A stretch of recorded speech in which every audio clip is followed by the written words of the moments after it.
Saya buka. Assalamualaikum warahmatullahi wabarakatuh. Waalaikumsalam warahmatullahi wabarakatuh. Yang pertama dan paling utama, marilah kita panjatkan puja dan puji syukur kehadirat Allah Subhanahu wa taala karena berkat limpahan rahmat dan hidayahnya kita semua berkumpul di sini di dalam forum kajian online yang diadakan oleh Las Sukoharjo dalam sehat walafiat. Itu. Ya, sebelumnya izinkan saya memperkenalkan diri di hadapan teman-teman semuanya. Nama saya Ilham Triandrianto. Saya berdomisili di Kecamatan Nguter, Kabupaten Sukoharjo. Mungkin teman-teman nggak tahu atau mungkin belum tahu Sukoharjo, biasanya tahunya Solo. Tapi Sukoharjo sama Sukoharjo. Masih menempuh studi di salah satu kampus yang ada di Semarang, di Univ Negeri Semarang. Tuh. Ya, saya diamanai sebagai MC dan juga sebagai pembawa acara gitu ya untuk membuka acara ketika acara sudah selesai. Itu. Kali ini kita sedang di handphone yang bertemakan kajian online milenial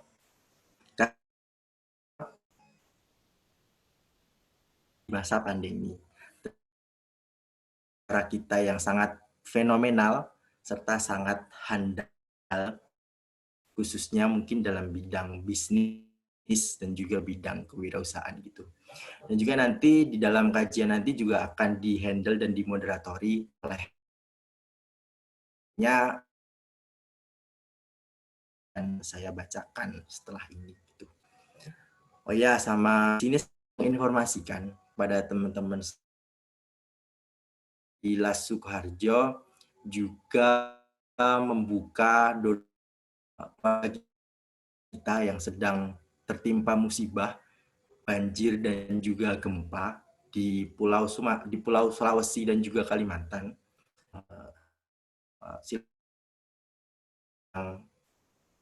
Ingin menyisihkan rezekinya dan juga bersodakoh, silahkan memberikan infak terbaiknya.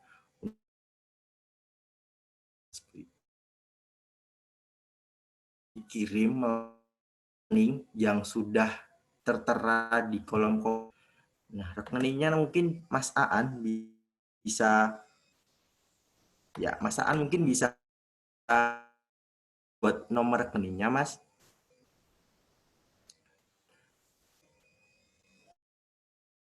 Oke, mungkin nanti nomor rekening bisa sambil jalan ya, sambil nanti diketik sama Mas Aan. Nanti untuk nomor rekening nanti di dalam kolom komentar seperti itu. Tanpa berpanjang-panjang gitu ya. CV dari moderator kita pada tempat tanggal lahir Karanganyar 15 April 2007.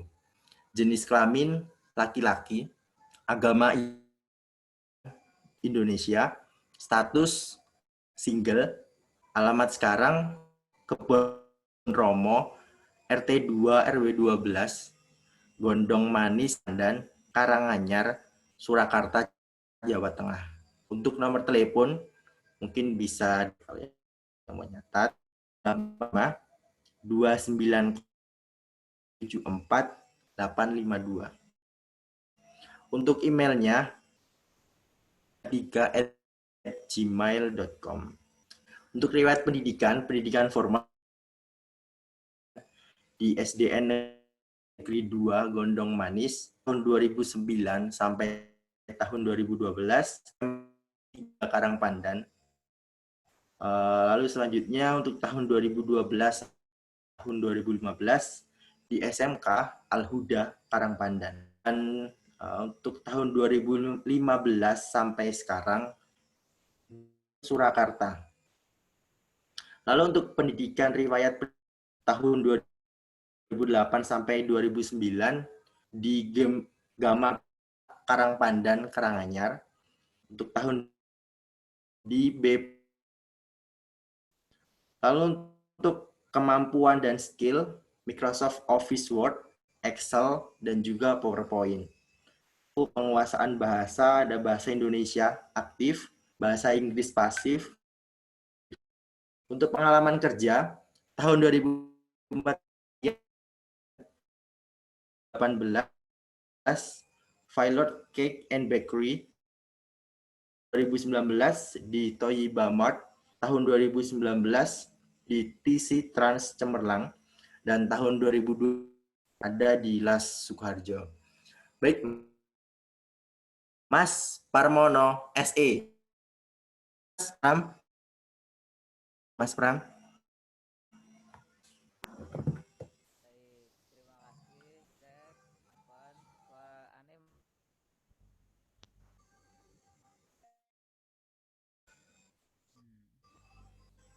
Siap, siap. Ih, Iya, masuk Mas. Masuk. Ya, siap, terima kasih. Wabarakatuh semuanya. Alhamdulillah. Dan puji syukur kita haturkan kepada Allah SWT. Kesempatan malam hari ini dipertemukan di forum bisnis online yang diselenggarakan oleh sebagai salah satu lembaga gitu. Apakah salah Mas Pram, bisa maaf kita Mas. dengar? Suaranya masih terlalu kecil Mas. Bentar, bentar.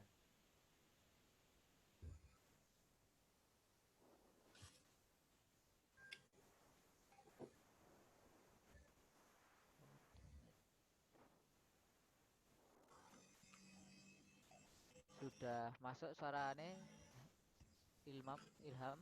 Uh, uh, Suaranya masuk Mas. Suaranya masuk, tapi cuman volumenya masih kecil. Oh ya, siap. Bentar, bentar. Suara besar sepertinya.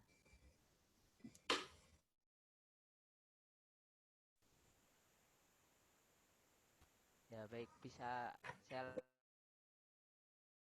terima kasih atas waktunya.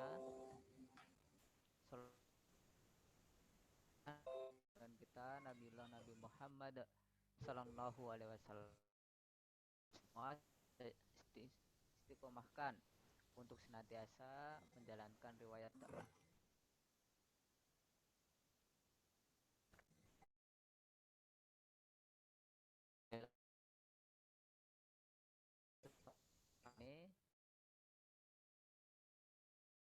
begitu hebat ya, dan insya Allah teknis ini kendala kita dalam rangka menimba diri untuk menebar kebermanfaat. Semoga senantiasa bisa istiqomah apa yang semestinya kita tebarkan gitu. Dengan ini semoga ada petik terkhususnya dan tak luput juga untuk kita yang di lembaga, semoga dari pembicara Setiawan SE begitu ya. Itu hanya begitu. Alhamdulillah ini Institut Agama Islam Negeri terlagi menjadi UIN begitu. Sedikit TP-TP kampus ya. Bisnis di masa pandemi sesuai dan bisa linear dengan apa yang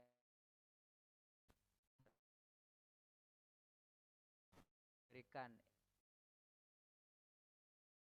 nanti di masa depan, karena di masa pandemi ini saya yakin banyak yang dari basis ekonomi mulai turun omset dan semuanya, bahkan banyak yang gulung tikar. Ini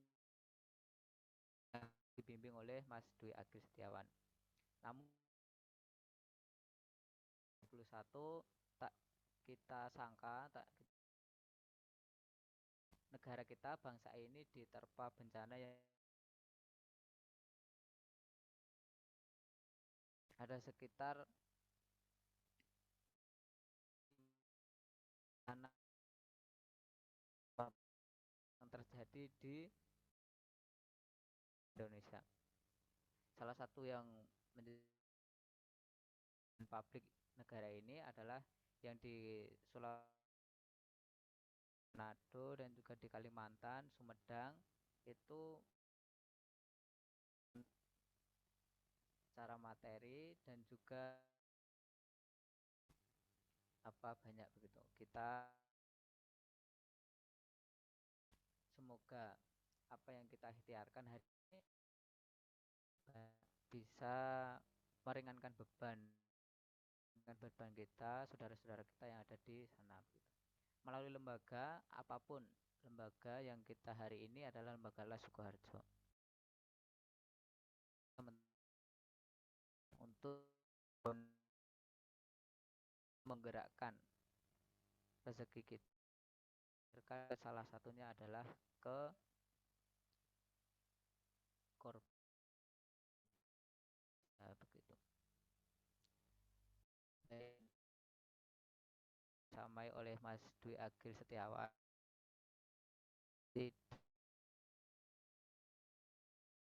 Berpanjang lebar buka,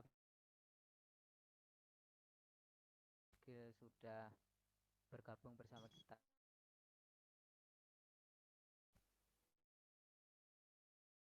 Membacakan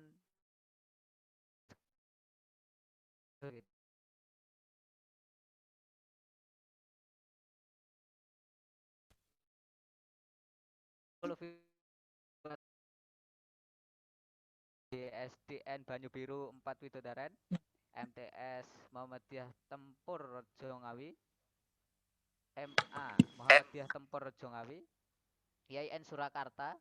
Ini lulusan IAIN Surakarta, salah satu yang mendapat, nah nanti beasiswa, nanti kita bacakan. Organisasi begitu. Presiden BEM Fakultas, Masya Allah, ini Fakultas Ekonomi Bisnis ya, otomatis ya. Direktur UKM KTI, ini transformasi menjadi KM Timep gitu ya. Ketua bidang HMJ MBS, ketua bidang LSU Fresh, ketua bidang KSPM, relawan kemanusiaan, dan lain-lain. Masih banyak lagi yang lain. Pekerjaan hari ini dan sekarang yang digeluti, owner sepatu Friendshop, owner gamis hijab Usma, owner buku Flava Bookstore, owner Friendshop Friend Adventure, trainer outbound TC Trans Semerlang, dan motivator Trans Semerlang.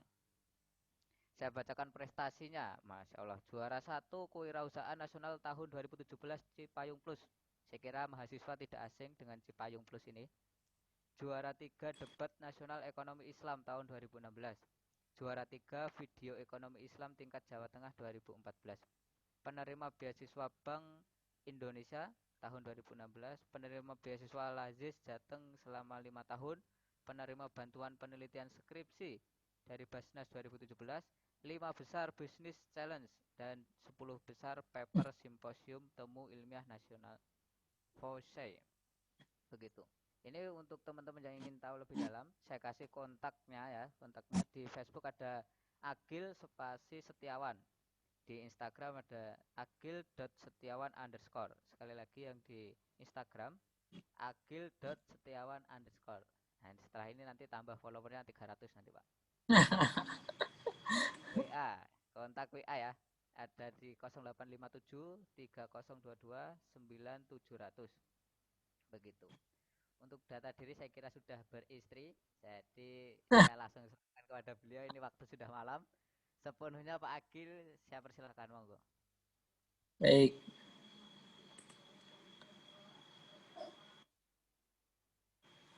Saya kedengaran suara saya, tes. Coba. Alhamdulillah, dengar Pak. Dengar. Oke, baik. Presentasi saya kelihatan? Kelihatan dengan jelas. Siap. Kelihatan ya?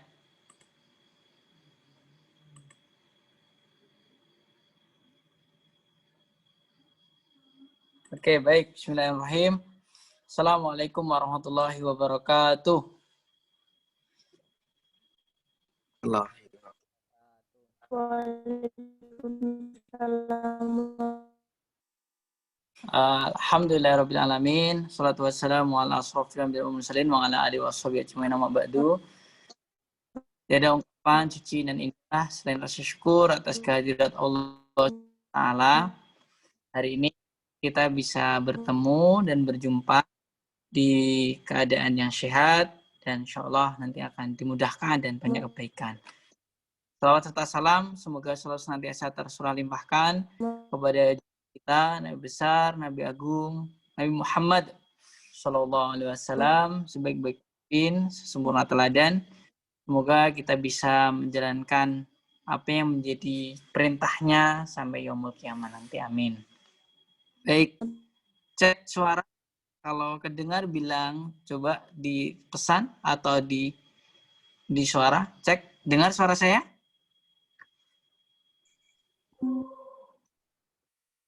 Oke, baik, dengar ya. Oke, baik. Yang saya hormati dari pimpinan dan teman-teman semuanya dari LAS Sukoharjo. Kalau ada hadir hari ini, Mas Pram, apakah Bapak Sigit hadir? Atau mungkin teman-teman yang lain ya, yang hadir ya. Kalau hadir, titipkan salam. Beliau adalah salah satu guru saya juga yang dulu pernah belajar bersama zakat dan juga tentang yang lainnya. Baik, teman-teman semuanya, alhamdulillah hari ini kita bisa bertemu. Sungguh sangat membahagiakan bagi saya pribadi dan juga teman-teman semuanya. Karena nanti beberapa jam ke depan kita akan membahas sesuatu yang mungkin hari ini sangat diminati oleh banyak orang gitu ya. Semua orang membahasnya dan semua orang ingin melakukannya bahkan. Kalau dulu cita-cita paling tinggi itu bahkan menjadi seorang dokter, pilot, dan yang lainnya, hari ini berubah. Banyak sekali orang-orang sekarang pengen mendirikan startup ya, pengen menjadi seorang pengusaha, dan pengen menjadi seorang yang mungkin jualan apapun gitu. Maka hari ini nanti kita sedikit belajar. Baik, teman-teman semuanya, saya cek coba di sini, saya tanya yang sudah punya usaha sebelumnya angkat tangan. Angkat tangan, nggak tahu ya. Bisa dicek yang punya usaha berapa orang? Atau bisa ditulis di pesan, atau bersuara nggak apa-apa. On-kan saja suaranya. Sekarang nanti caranya berbeda-beda ya. Dimulai dari yang sudah punya usaha dulu atau yang belum punya usaha. Karena kalau kita melihat pandemi hari ini, caranya juga sangat berbeda. Apakah memulai usaha baru atau bahkan membuat berkembang usaha yang lama. Maka nanti teman-teman silakan nanti bertanya dan juga share aja apa yang menjadi keluh kesahnya. Baik,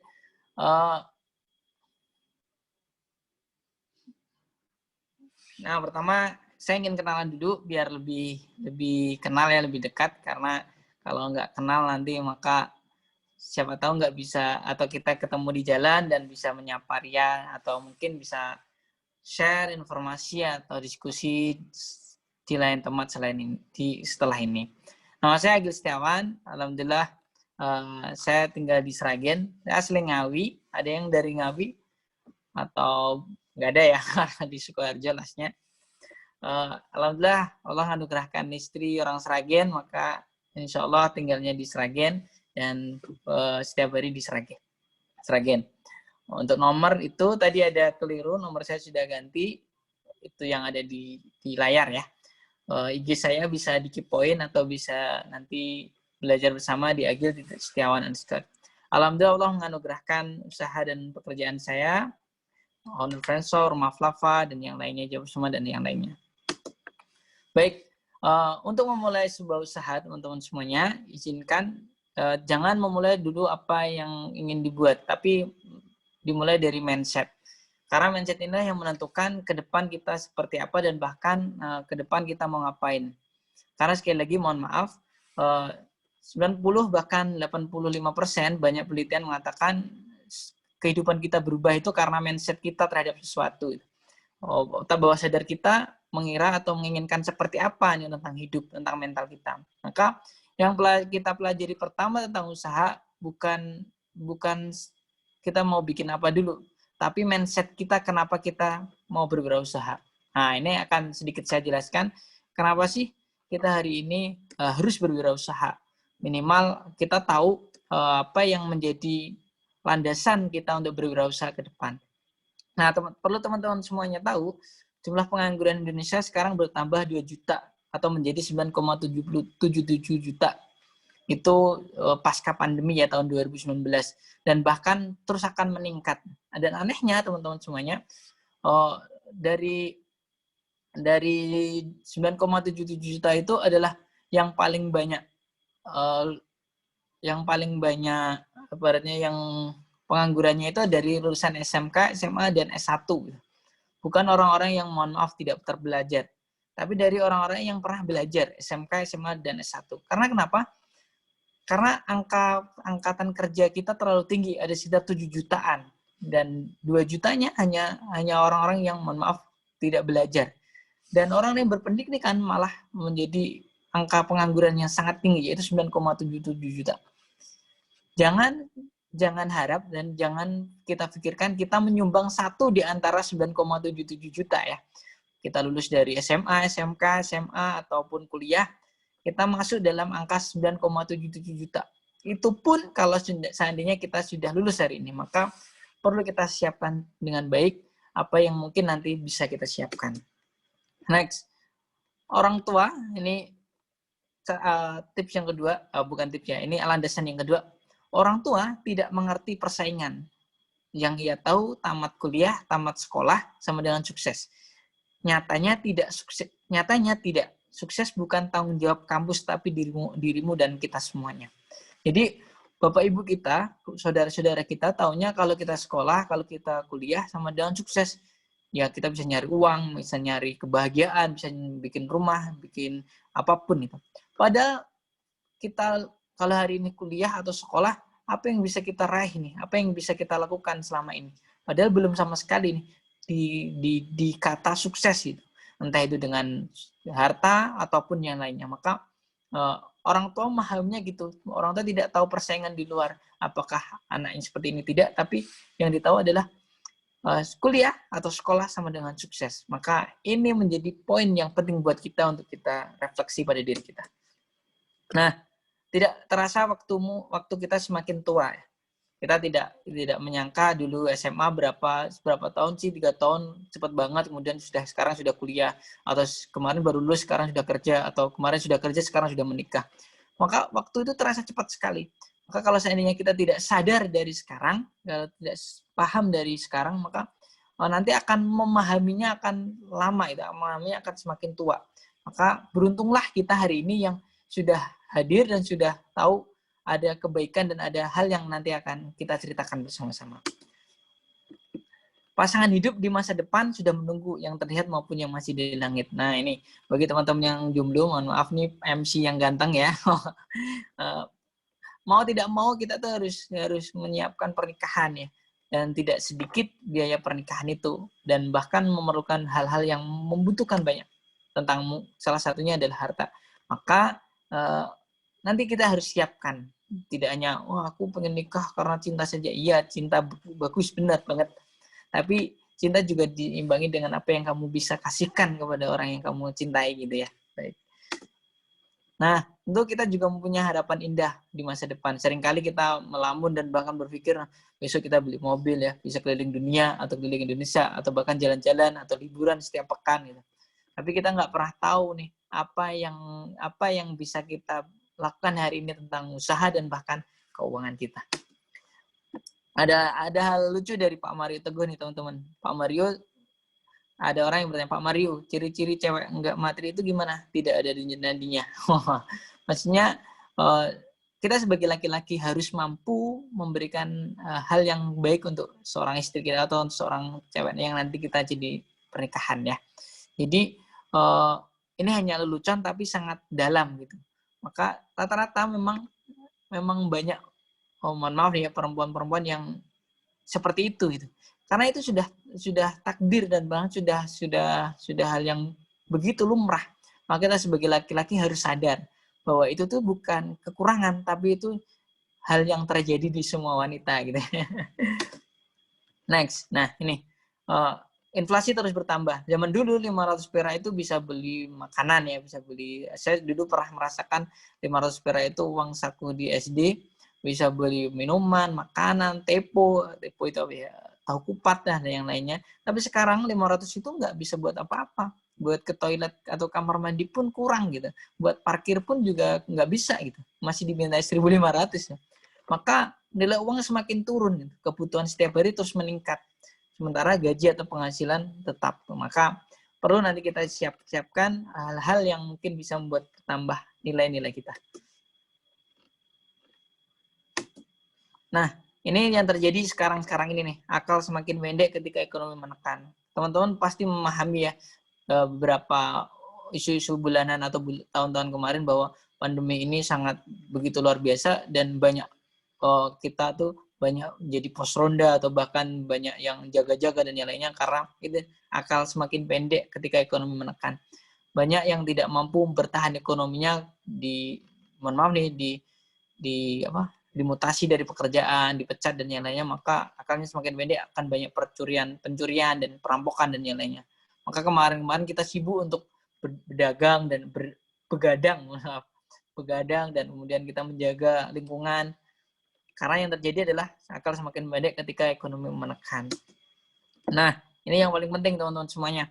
Orang tua pasti akan, mohon maaf nih ya, meninggal. Siapapun ya, tanpa ada undangan sepertinya bahagia akan segera. Maka mumpung nih Bapak Ibu kita, mohon maaf yang sudah tidak ada duluan, mumpung masih ada sekarang yang masih punya, maka segera apapun yang bisa kita lakukan bahagiakan mereka. Entah sedikit, entah banyak, entah yang teman-teman berikan seperti apa, pokoknya segera, jangan ditunda-tunda.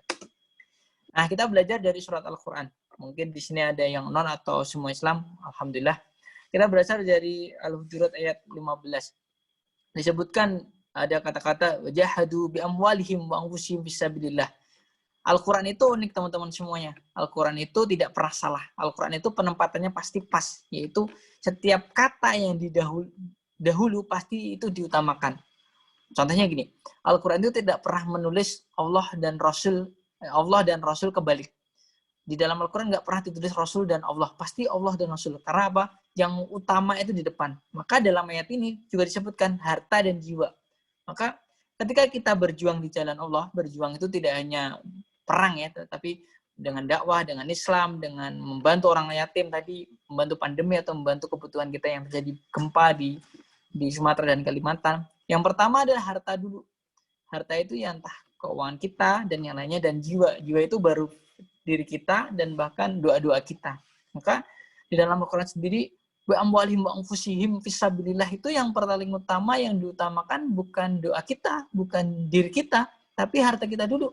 Maka kalau seandainya banyak umat Islam, bahkan banyak orang-orang Islam yang mampu atau mempunyai keuangan, maka akan banyak terbantu dengan adanya ayat ini begitu. Karena sekali lagi banyak sekali orang-orang yang mengatakan, mohon maaf mas, saya kaya nggak apa-apa, kaya nggak dibawa mati, atau mohon maaf uang nggak dibawa mati. Padahal di dalam Al-Quran disebutkan kalau kita pengen berjuang di jalan Allah itu yang pertama adalah harta dulu, bukan jiwa kita. Gitu. Maka ini sebagai pedoman dan patokan saja. Nah, kita akan belajar tentang sekali lagi saya ingin membahasnya dari dasar ya. Walaupun nanti mohon maaf waktu saya berapa Mas Pramono? Waktu saya berapa?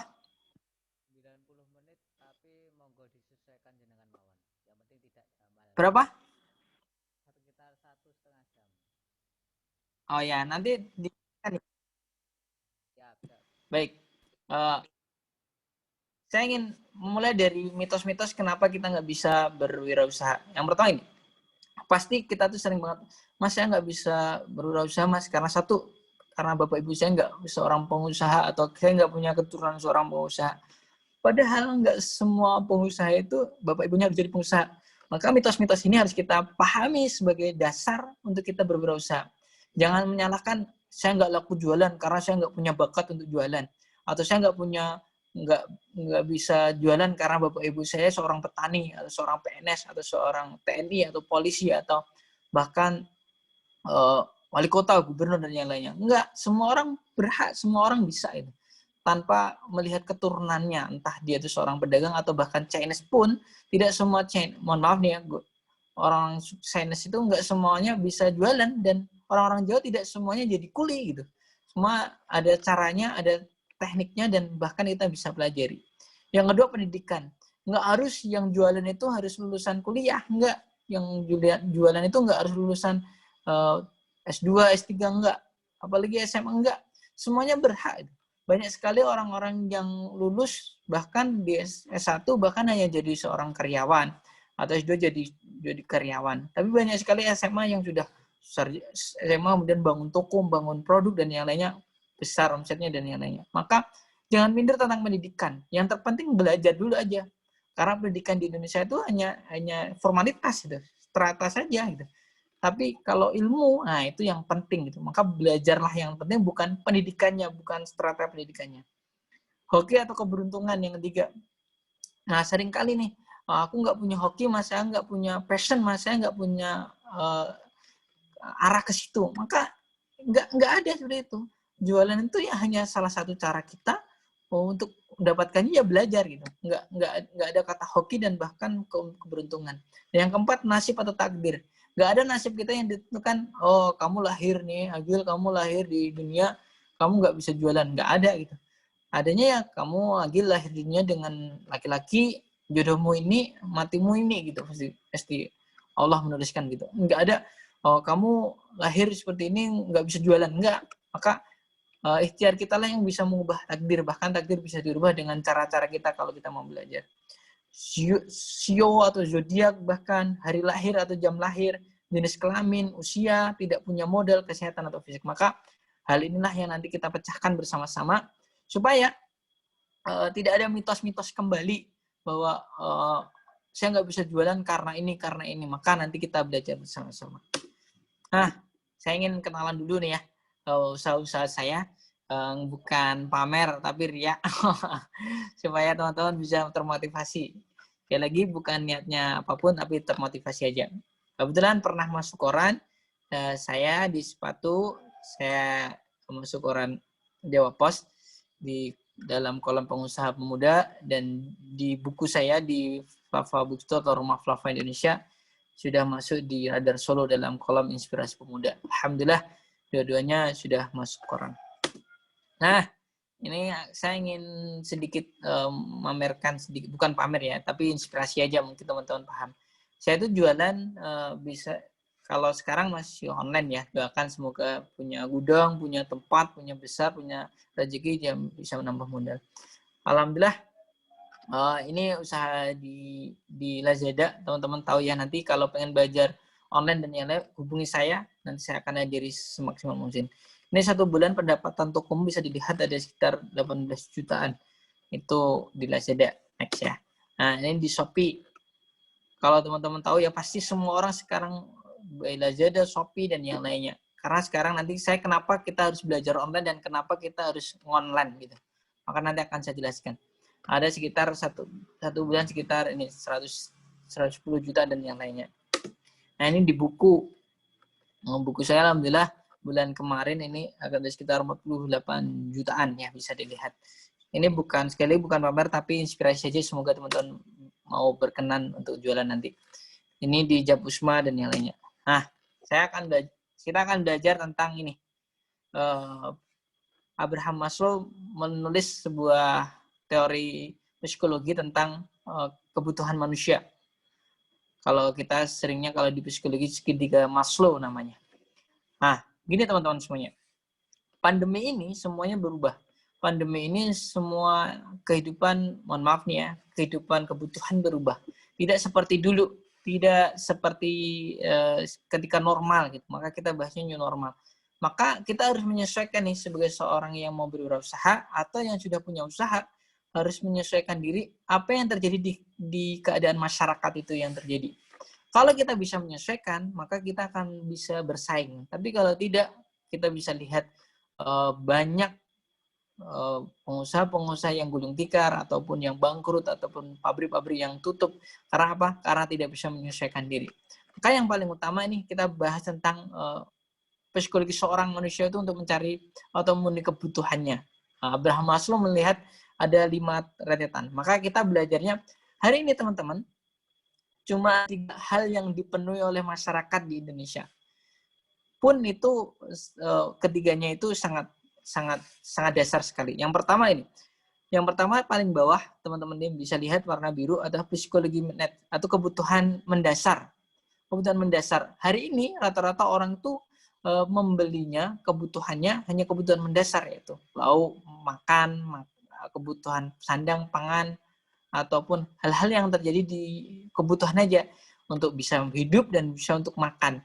Maka kalau kita lihat toko-toko kelontong, toko-toko kebutuhan makanan atau pokoknya tentang kebutuhan standar minyak, gula, gas, air itu tetap bertahan di pandemi ini. Nggak ada kelonjakan yang signifikan dan bahkan mereka bisa growth, bisa bertumbuh gitu. Maka kita harus pahami bahwa psikologi inilah yang terjadi di masyarakat. Maka kalau seandainya kita ingin buka usaha atau usaha kita yang dulu sudah berkembang, maka kita harus melihat kebutuhan masyarakat itu apa. Jangan, sekali lagi di dalam teori manajemen itu, jangan menjual apa yang kamu bisa buat, tapi menjuallah apa yang dibutuhkan gitu. Maka yang dibutuhkan masyarakat itu apa gitu. Kalau sekarang paling dibutuhkan masyarakat itu tentang yaitu tadi kebutuhan masyarakat tentang dasar, yaitu makanan, lauk pauk, gas, air, gula, dan yang lainnya. Itu adalah kebutuhan dasar. Semua orang perlu, semua orang butuh. Ada tidaknya pandemi tidak mempengaruhi orang membeli itu. Gitu. Ada tidaknya pandemi itu akan terus itu akan terus dibutuhkan oleh masyarakat. Maka itu penting sekali untuk kita pahami. Naik yang kedua yaitu safety, yaitu rasa aman. Rasa aman itu kalau kita pahami sekarang adalah kesehatan. Yaitu setelah teman-teman masyarakat kita itu paham bahwa yang dipenuhi kebutuhan utama adalah makanannya, maka yang kedua adalah safety-nya atau rasa amannya. Yaitu saya punya teman ya yang jualan madu, 2019 itu bisa beli mobil. Saya tanya penjualannya meningkat berapa derajat itu? 500 derajat, 500% ya. Sangat luar biasa. Karena apa? Sekarang kesadaran untuk kesehatan tinggi sekali, luar biasa. Saya jualan buku yang paling laris dulu saat awal pandemi adalah tentang kesehatan gitu. Karena apa? Masyarakat sudah pengen dan sudah ingin sehat gitu. Maka kalau teman-teman tahu produk-produk herbal sekarang meningkat, madu, kemudian propolis meningkat, kemudian kesehatan yang lain juga meningkat. Maka harus paham dulu nih tentang kebutuhan masyarakat yang terjadi sekarang itu. Nah, naik ke yang ketiga yaitu love atau kecintaan. Nah, kecintaan ini seperti apa? Kecintaan itu seperti saya jualan buku di pandemi ini tuh alhamdulillah tidak menurun, bahkan meningkat. Karena apa? Dia masuk ke dalam ketiga yaitu kecintaan membaca atau kecintaan diberikan kepada seseorang. Saya membaca buku atau menjadi teman di dalam kebosanan di dalam rumah itu. Maka alhamdulillah saya jualan buku bukannya nurun tapi meningkat. Kalau biasanya omset penjualan di buku itu paling berapa sih? 30-an, 40-an. Kemarin alhamdulillah bulan lalu sampai 75 jutaan. 75 jutaan. Maka ini luar biasa sekali. Karena apa? Karena kebutuhan masyarakat ternyata kalau di rumah itu gabut, bingung, atau nggak punya pekerjaan, maka mereka mencari teman atau mencari sesuatu yang disukai. Yaitu salah satu kesukaannya adalah tentang membaca buku. Nah, ini standar yang ketiga. Nah, baru ini yang keempat, yang kelima ini sulit dicapai. Esteem itu adalah kebanggaan diri atau dibanggakan orang lain. Itu beli mobil mewah atau penghargaan pada diri kita self actualization atau pengaktualisasi diri. Seringkali kalau kalian teman-teman lihat seminar atau agenda-agenda training itu nggak laku sekarang, atau apa ya, training atau workshop itu nggak laku. Kalau online baru gitu. Kalaupun online itu harus tidak berbayar ya, seperti hari ini ya, Mas Pramono. Kalaupun hari ini berbayar, saya yakin semua orang nggak akan mau gitu. Karena apa? Karena kebutuhan aktualisasi diri itu sangat puncak gitu, sangat tinggi. Mereka lebih mementingkan, kita semua lebih mementingkan yang pertama yaitu kebutuhan dasar, yang kedua tentang sehat, aman, rasa aman, yang ketiga tentang rasa cinta kita sebagai sesuatu, yaitu entah hobi dan yang lainnya. Maka kalau teman-teman pengen membuka usaha, nih baru membuka usaha, jangan jauh-jauh dari 3 hal yang berada di bawah. Nih, kalau teman-teman mau hari ini mau buka I.O. atau event organizer, salah. Karena sekarang orang nggak butuh I.O. itu. Orang nggak butuh, ibaratnya pesta, mohon maaf nih ya, nggak butuh dangdutan ataupun konser dan yang lain. Orang itu sekarang butuhnya, aku tuh bisa makan yang pertama, yang kedua rasaku aman, yang ketiga hobiku tersalurkan gitu. Maka kalau seandainya teman-teman mau buka sesuatu, bukalah usaha itu di 3 ini. Kalau bisa dibuat rasa itu kebutuhan pokok atau rasa sehat atau aman, yang ketiga ada rasa suka. Maka 3 ini penting banget untuk kita pahami bersama-sama. Jadi kalau seandainya teman-teman hari ini buka kafe gitu ya, apakah itu akan laris atau tidak? Nah, ini nanti panjang sekali perhitungannya. Karena kafenya harus, ibaratnya kafenya itu kebutuhan pokok atau kebutuhan hanya mewah gitu. Karena sekali lagi pendapatan masyarakat itu berturun, walaupun bantuan pemerintah itu banyak sekali, tapi tidak menutup kebutuhan kita ini. Kalau saja kita dibantu 600 per bulan, bisa apa sih gitu? Bisa dapat apa sih? Maka yang pasti yang dibeli pertama adalah kebutuhan pokok. Yang kedua, walaupun masyarakat punya uang, tapi dia akan menjadi hal-hal yang disimpan. Lebih baik disimpan daripada dibelanjakan. Karena apa? Karena dia tidak tahu pandemi ini tuh kapan sampai berakhirnya. Apakah nanti di tengah-tengah, apakah di akhir bulan, ataupun kebutuhan apa yang selanjutnya. Kalau kita tahu nih, kalau lihat konspirasi nih, belajar konspirasi, dari dulu kebutuhan pandemi kan berubah-ubah ya. Dulu hand sanitizer, masker, kemudian sekarang vaksin dan yang lainnya. Maka orang akan menyimpan uangnya gitu, karena takut menjaga-jaga yang dibutuhkan tahun depan itu apa? Apakah APD, apakah vaksin atau regulator atau apa dan yang lainnya. Maka banyak orang nggak mau membeli dan daya beli masyarakat turun, jatuh, bahkan nilai perekonomian Indonesia sampai 0, minus gitu. Karena yang terjadi semua orang berhati-hati, semua orang hanya memenuhi 3 hal ini, yaitu kebutuhan pokok, rasa sehat atau rasa nyaman, yang ketiga adalah rasa cinta saja diberikan kepada dirinya atau keluarganya. Maka ini penting untuk kita pahami. Kalau teman-teman mau membuka usaha, nanti silakan tanya atau diskusi yang lainnya. Nah, ini gambar sepatunya biar jadi pandangan ya, biar sedikit tahu ya. Nah, maka ini tips atau cara-cara kita memulai usaha, segera dalam mulai usaha. 1, mulai yang kita sukai dan kuasai. Ingat, sesuatu yang kita suka, kalau kita tekuni, kita istiqomahkan, maka kita nggak akan rasa ada bosen. Teman-teman, contohnya saya suka futsal atau suka badminton. Kita setiap hari futsal atau setiap hari badminton, maka nggak akan ada rasa capek. Pun kalau ada rasa capek, besok ingin mengulanginya lagi. Karena apa? 1, karena kita suka atau cinta terhadap sesuatu itu. Maka kalau kita cinta, suka terhadap sesuatu, pilih yang pertama. Jangan yang lain.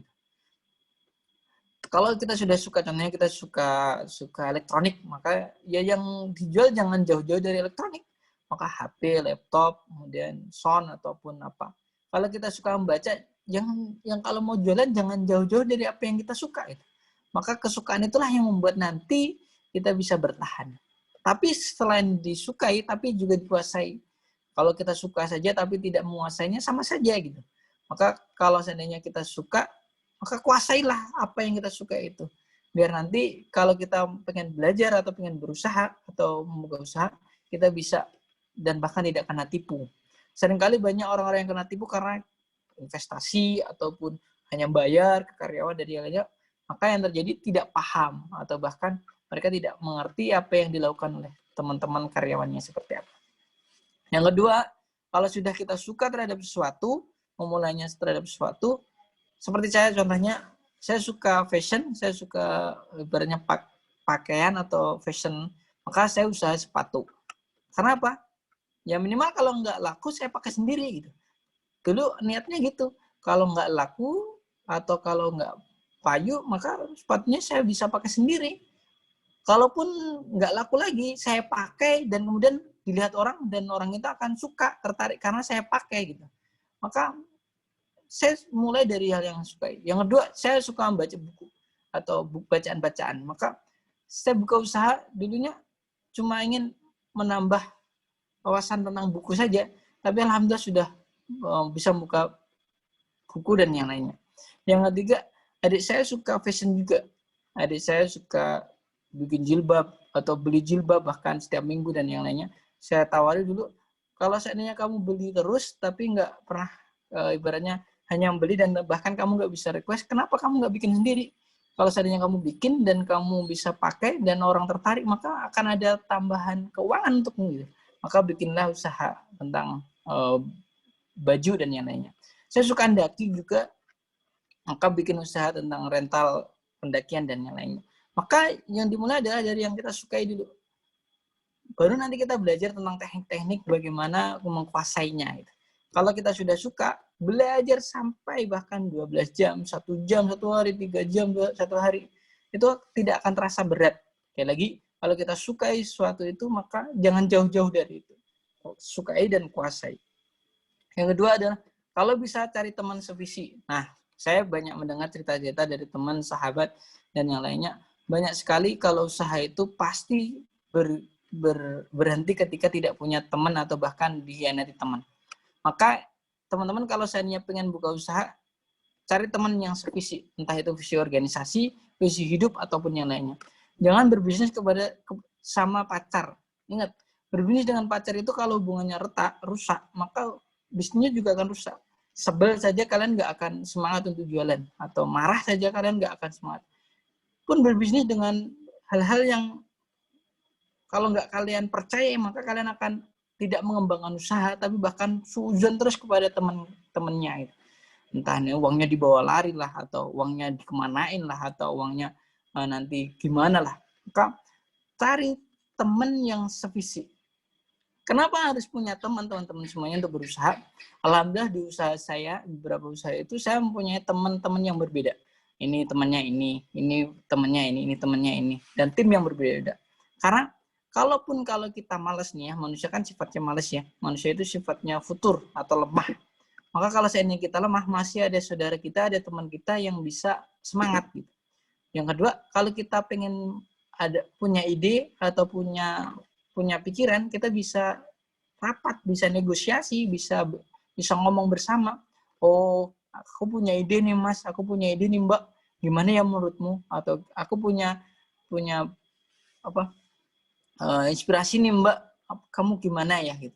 Maka kalau seandainya kita punya teman, kita akan enak, gampang gitu. Tapi sekali lagi, kalau nyari teman, jangan teman sembarangan ya. Jangan teman yang hanya datang saat enaknya saja. Atau teman yang datang saat kita punya uang. Tapi teman yang bisa berjuang, oh aku pengen mendirikan startup. Atau saya pengen usaha gini. Saya pengen membahagiakan orang tuanya. Satu visinya adalah membahagiakan orang tua. Maka itu bisa dibawa ke arah sana. Tapi kalau kalian ibaratnya mohon maaf nih ya, nggak kenal dan bahkan baru kenal kemudian diajak join bisnis, jangan mau. Karena banyak sekali penipuan, banyak sekali orang-orang yang curang di luar sana. Mohon maaf, bukan yang kesebut ya atau siapapun, yang bahkan salah atau yang lainnya, bahkan ditipu. Maka cari teman yang baik, cari teman yang siap untuk diajak bisnis. Yang menurut kalian percaya. Yang ketiga, kalau sudah punya teman, yang ketiga adalah cari mentor yang baik. Ingat, kita semua perlu guru, perlu nasihat. Nggak bisa kita nggak punya nasihat. Saya alhamdulillah punya guru, punya ustadz, punya seseorang yang selalu menasihati saya ketika saya malas, ketika saya bahkan nggak punya ide untuk mengembangkan bisnis, ataupun ketika saya punya masalah tentang bisnis, saya selalu curhat. Dan alhamdulillah, walaupun nggak memberikan solusi, ibaratnya ini bisnisnya dirubah gini, enggak. Tapi minimal hati kita tuh tenang, sejuk, damai, dan bahkan kita punya semangat lagi untuk berubah. Karena mentor ini yang perlu kita perlukan gitu. Karena kalau kesah kita itu bisa tersalurkan dengan baik dengan ustadz atau mentor-mentor kita. Maka teman-teman wajib ya punya mentor kalau mau bisnis. Jangan sendirian, apalagi kalau bisnisnya sendiri nggak punya mentor, maka nanti nggak akan tahu arahnya kemana. Ya kalian akan bisnis tapi stagnan saja, nggak akan pernah berkembang. Ya keempat, terus belajar, ikuti komunitas dan pelatihan. Alhamdulillah saya juga ikut komunitas-komunitas tentang grup Bukalapak, grup Lazada, grup Shopee, atau organisasi-organisasi tentang komunitas tentang pembelajaran di JNE, di JNT, banyak sekali. Di situ dikasih tahu bagaimana tips-tips usaha dan yang lainnya. Nah, itu menambah semangat kita. Kadang-kala kan kita kalau mau usaha nih, baru hari ini nggak laku nih ya. Nggak laku, aku nggak bisa usaha. Atau 2 hari, 3 hari, 2 hari laku, 1 hari nggak laku, aku nggak laku nih. Kan nggak akan semangat. Maka caranya biar semangat adalah salah satunya adalah mengikuti komunitas. Jadi di komunitas itu kita dapat teman, saudara, dan bahkan relasi jaringan untuk ketemu usaha-usaha yang baru ataupun tips-tips yang baru dari teman-teman dan sahabat kita. Maka kalau seandainya teman-teman punya komunitas itu, kalian akan bisa merasa dan bahkan bisa belajar dengan yang baik dengan teman-teman yang lain yang sudah sukses, yang sudah pernah gagal, yang sudah pernah mengenyam tentang, oh ini tuh harus gini loh jualannya dan yang lainnya. 5, fokus menjual bukan produksi. Nih ingat, kalau teman-teman hari ini punya modal nih, sebenarnya 1 juta atau 500 juta atau yang lainnya, atau 1 miliar bahkan, nah saya nggak apa-apa lah kalian produksi. Tapi kalau bagi teman-teman yang hari ini nggak punya modal, uangnya hanya 10 juta, 20 juta, ingat, jangan sekali kalian mikirin produksi. Kecuali kalau kalian mau jualan makanan ya. Tapi kalau kalian mau jualan fashion atau jualan apapun yang berbau tentang modal besar, jangan. Marketing itu usaha itu yang paling utama adalah jualan, bukan produksi. Jualan itu maksudnya adalah kita menjualkan gitu.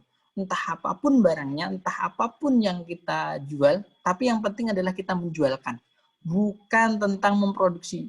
Banyak sekali nih orang-orang yang menawari saya itu, saya tak produksi ini, kamu yang jualin ya. Karena apa? Ilmu yang paling mahal, bahkan gaji yang paling mahal di dunia ini, yang lainnya, di perusahaan manapun, yang paling penting itu bukan orang yang produksi, bukan karyawan yang membuat, tapi adalah marketingnya, tapi orang-orang yang menjualkannya gitu. Maka fokus kita tuh bukan cara memproduksinya, tapi cara menjualkannya. Kalau seandainya kita sudah tahu tips, cara, dan bahkan strategi untuk menjualkan, barang apapun bisa dijual. Barang apapun bisa kita ibaratnya menjadikan uang gitu. Contohnya ini ada air minum nih ya. Nih ada air minum. Ada air minum. Kalau seandainya kita bisa menjualkan dengan teknik marketing, maka ini bisa kita jual dengan 10.000, 15.000, bahkan ratusan juta. Gitu. Karena tekniknya saja gitu. Tapi kalau kita nggak bisa, kita jual di tetangga saja nggak laku. Gitu. Karena apa? Karena kita nggak tahu tekniknya. Maka sekali lagi fokus kita bukan lagi produksi tapi menjual. Kalau kalian punya ibaratnya mau usaha makanan, nah itu kecuali ya mau bakso bakar atau makanan gorengan atau apa, nggak apa-apa itu produksi. Tapi kalau seandainya ada yang bisa diambil, nih, contohnya, kita kerjasama nih, konsiasi, kamu yang bikin, aku yang jual. Kalau nggak laku, nanti saya kembalikan. Nah itu lebih bagus. Karena sekali lagi, sekarang tugas kita adalah menjualkan, bukan produksi. Kalau seandainya kita bisa menjualkan, gampang produksi. Kalau kita sudah bisa jualin sepatu nih ya contohnya ya. Kalian mau nyari produk sepatu itu tinggal pergi ke Mojokerto atau ke Bandung, rata-rata di situ ada kampung sepatu dan bahkan kalian bisa bikin sepatu yang persis sama. Nggak akan bingung caranya gimana. Tapi kalau kalian nggak bisa jualin, produk sepatu itu banyak sekali. Tinggal kalian jualin aja, nggak bisa. Nah itu yang perlu kita pelajari. Maka sekali lagi, fokus kita bukan produksi, ingat, tapi menjualkan. Kalau kita bisa menjualkan, produksi gampang insya Allah. Tapi kalau kalian berbeda, kalau seandainya kalian punya brand ya, ini saya punya tenun atau saya punya sarung tenun atau yang lainnya, nah itu berbeda. Maka kalau kita awal-awalan fokus kita menjualkan, bukan sekali lagi, bukan produksi. Yang terakhir adalah istiqomah dan buat deadline. Ingat, istiqomah itu mahal sekali harganya. Karena apa? Kita sangat sering sekali kita tuh lepas dan bahkan hilang mood kita, semangat kita karena tidak istiqomah. Hari ini laku, kemudian gak laku, rugi, gulung tikar. Banyak sekali teman-teman saya dan sahabat-sahabat saya yang hari ini tuh tidak melanjutkan usahanya karena apa? Di pandemi ini digoncang dan nyalanya. Padahal kalau kita bisa melewati ini, bahkan kalau kita bisa menangkan di pandemi ini, maka kita akan jadi pionir di sini gitu. Kita akan jadi pemenang di sini. Karena orang-orang sudah gulung tikar, kita masih bangkit. Nah, itu yang luar biasa. Nah, ini teknik. Nah, ada fotonya itu, foto gamis biar kenalan ya. Strategi menghadapi pandemi dengan ECO. Ini kata Borak Santoso di semua ringin, para tokoh marketing mengatakan ini. Yang pertama, kalau kita sudah punya ini, kalau saya belajar atau memahami, kalau teman-teman sudah punya usaha ya. Yang pertama adalah strategi di pandemi adalah efisien. Efisien itu seperti apa? Efisien itu menghilangkan yang tidak penting atau bahkan mementingkan yang paling penting di usaha-usaha kita. Kalau hari ini kita tuh tidak penting kulaan, maka nggak usah kulaan. Kalau hari ini tuh kita nggak penting produksi, maka nggak usah produksi. Kalau kita tuh nggak penting membeli sesuatu, maka jangan beli sesuatu. Kalau kita hari ini tuh belum bisa ngambil laba, jangan diambil. Kalau hari ini tuh kita fokusnya untuk mengembangkan tentang bakat atau bisnis online, maka kembangkan itu. Jangan yang lain. Jangan ibaratnya kita nggak butuh kulaan sepatu nih ya contohnya. Kita nggak butuh tentang baliho, hari ini kita beli baliho. Kita nggak butuh karyawan, tapi satu karyawan sudah cukup, kita tambah karyawan. Enggak, efisiensi harus penting sekali. Karena banyak sekali sekarang ibaratnya perusahaan-perusahaan yang gulung tikar karena tidak bisa efisiensi. Mereka nggak memahami bahwa hal yang terpenting dari yang penting yang bisa dilakukan di masa pandemi ini. Maka efisiensi sangat penting. Yang kedua adalah kreatif. Nah, ini bagi teman-teman yang konten kreator ataupun yang lainnya, sekarang media sosial luar biasa. Kalian pengen viral seperti apa? Cantik, sedikit, jualan cilok, terkenal ya, Utari dan yang lainnya. Kemudian teh sedikit, enak, kemudian viral di Solo, tehnya Mbah siapa itu 3.000-an. Ataupun yang lainnya. Maka kreatif ini sangat penting. Kalau teman-teman bisa membuat desain, produk, dan bahkan mungkin jualannya sama-sama bakso bakar.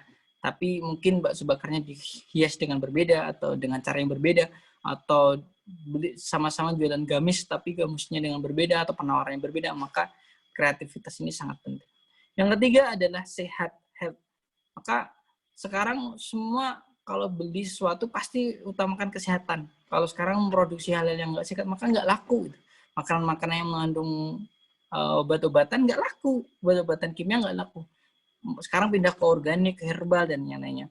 Maka kalau seandainya kita buka usaha laundry contohnya, maka pelayanannya harus sehat gitu. Ini kebersihannya dijaga, kemudian nggak bercampur baur dengan yang lain dan yang lainnya. Maka kalau seandainya kita bisa kreatif dan bisa menjaga kesehatan, ini sangat penting sekali buat kita semuanya. Apalagi kalau seandainya kesehatan itu menentukan pembelian gitu. Kesehatan ini menentukan apa yang bisa diberikan atau bahkan masyarakat bisa beli di situ.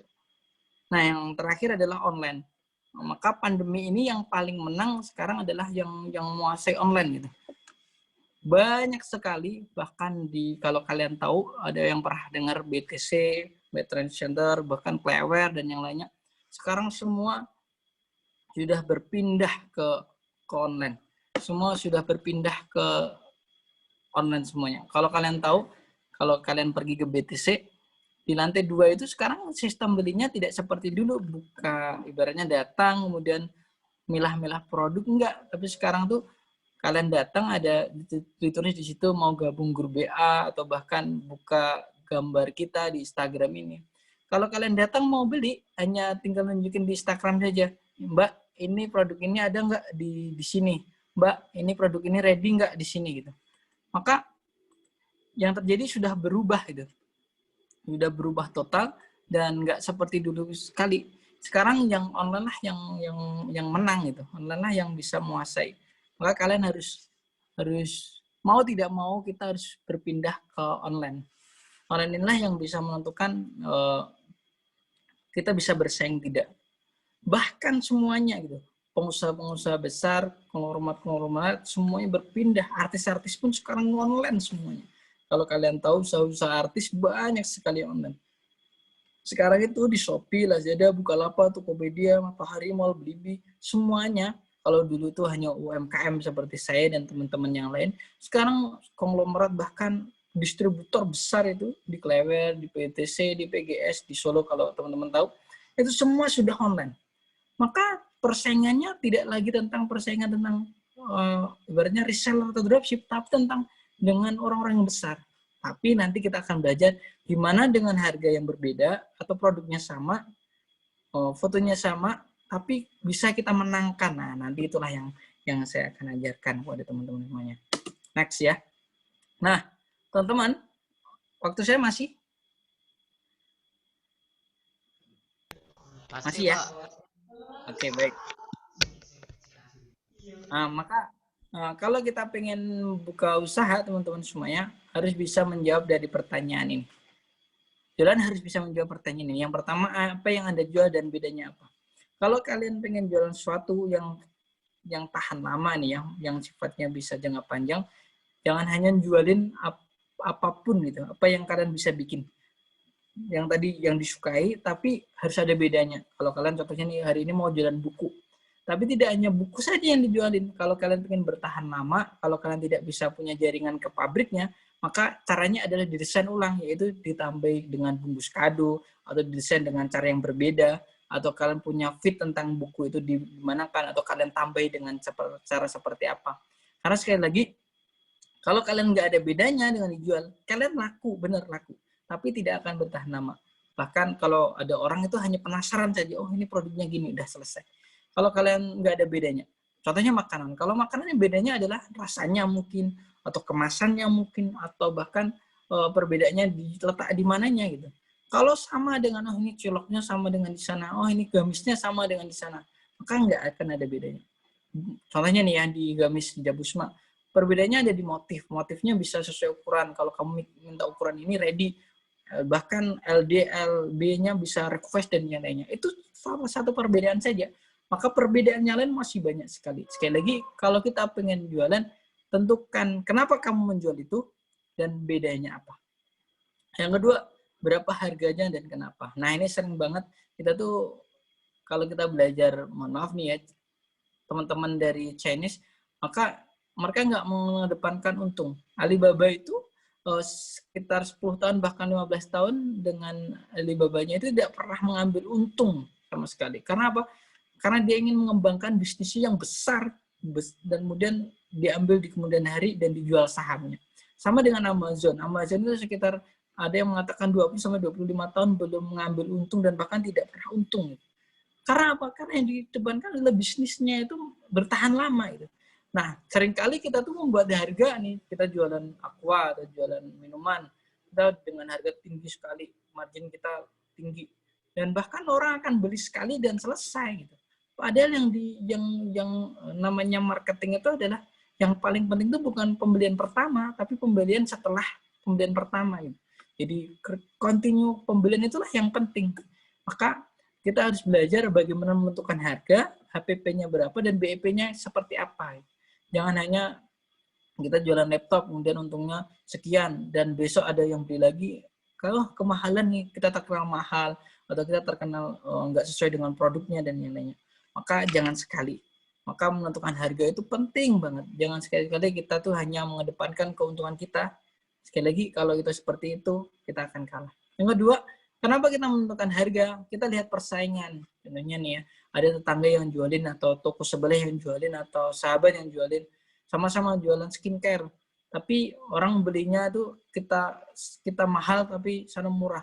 Kalau kita kualitasnya berbeda, atau kita punya kualitas yang bagus, nggak apa-apa. Tapi kalau sama, jangan sampai. Karena brand kita, image kita akan mengikat di teman-teman masyarakat bahwa kita tuh akan dicap itu mahal. Oh, itu tuh ibaratnya kualitasnya sama tapi harganya enggak. Dia nyari untung banyak, maka kita akan harus belajar tentang penentuan harga. Nah, yang ketiga, kenapa harus dibeli dan kenapa harus membeli dari Anda? Ini penting banget. Kenapa orang harus membeli produknya dan kenapa yang membelinya kepada kita gitu, kepada Anda gitu. Maka ini penting. Daya tawar apa yang bisa kita berikan kepada orang itu sehingga orang itu mampu membeli kepada diri kita. Jadi jangan sampai nih kita nggak bisa jawab pertanyaan ini, kenapa harus dibeli?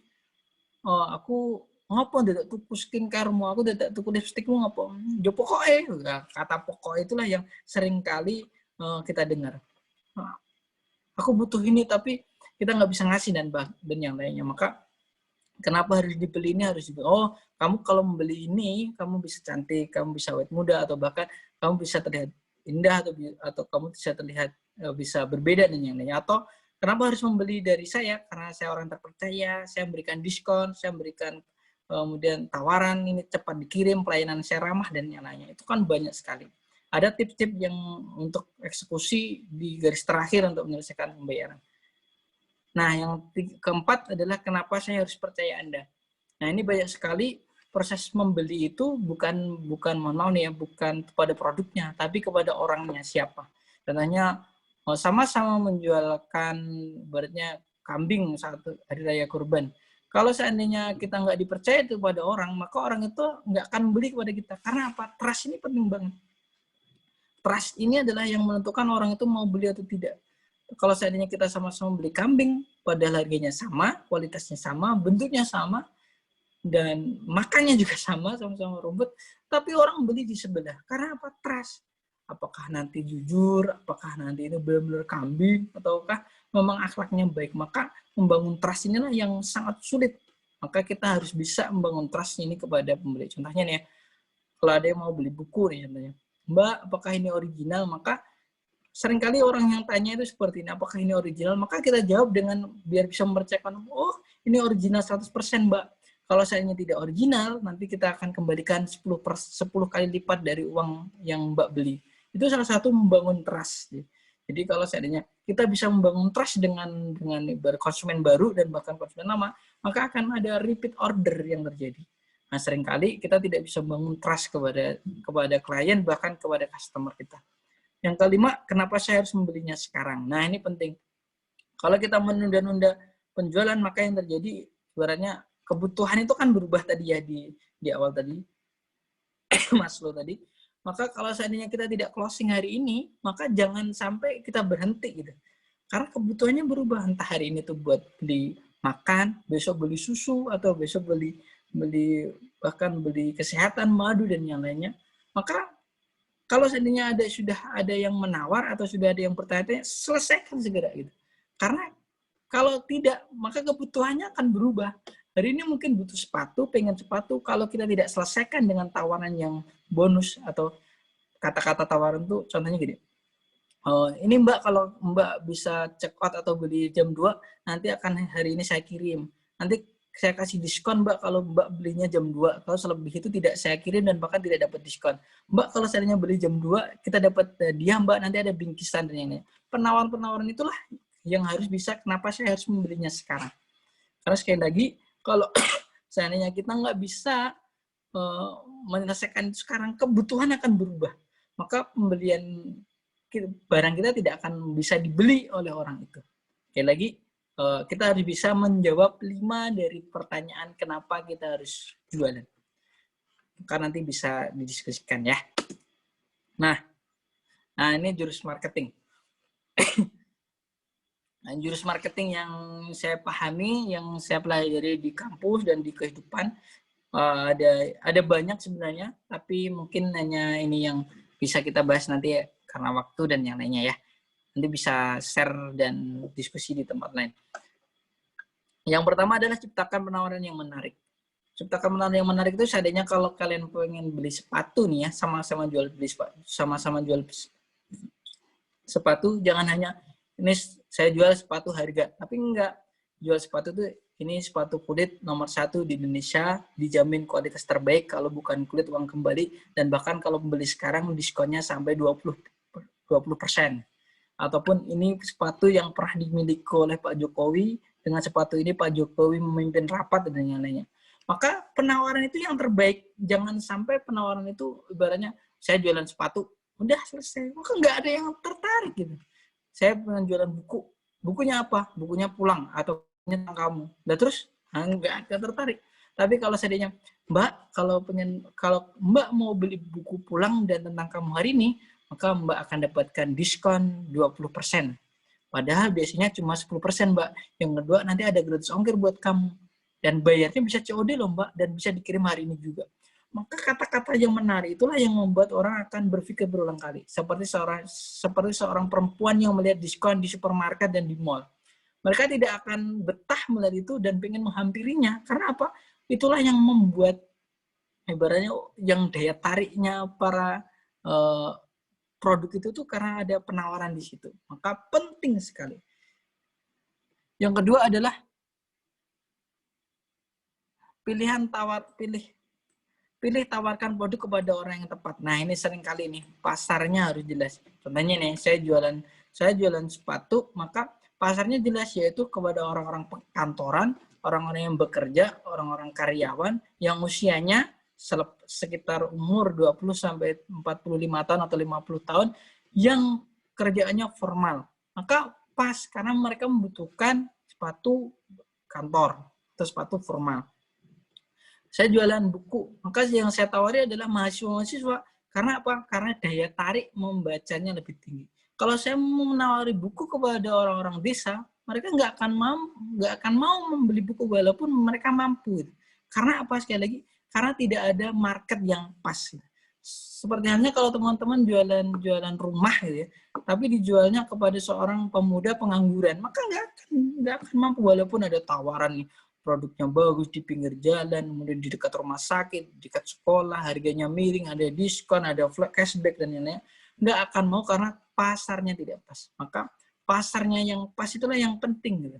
Kalau seandainya hari ini kita skincare-an, atau kita jual skincare, maka kalau kita bisa jual kepada orang yang tepat adalah kepada satu anak-anak muda yang lagi pubertas, anak-anak muda yang pengen eksis, anak-anak muda yang gila ketenaran, atau anak-anak muda yang pengen ibaratnya cantik gitu. Jangan dijual kepada, mohon maaf nih ya, kepada ibu-ibu yang sudah berumur dan lain-lain. Walaupun mereka pengen cantik, tapi tidak seingin anak-anak muda yang seperti sekarang. Maka market yang pas itulah yang menentukan keberhasilan kita menjual produk.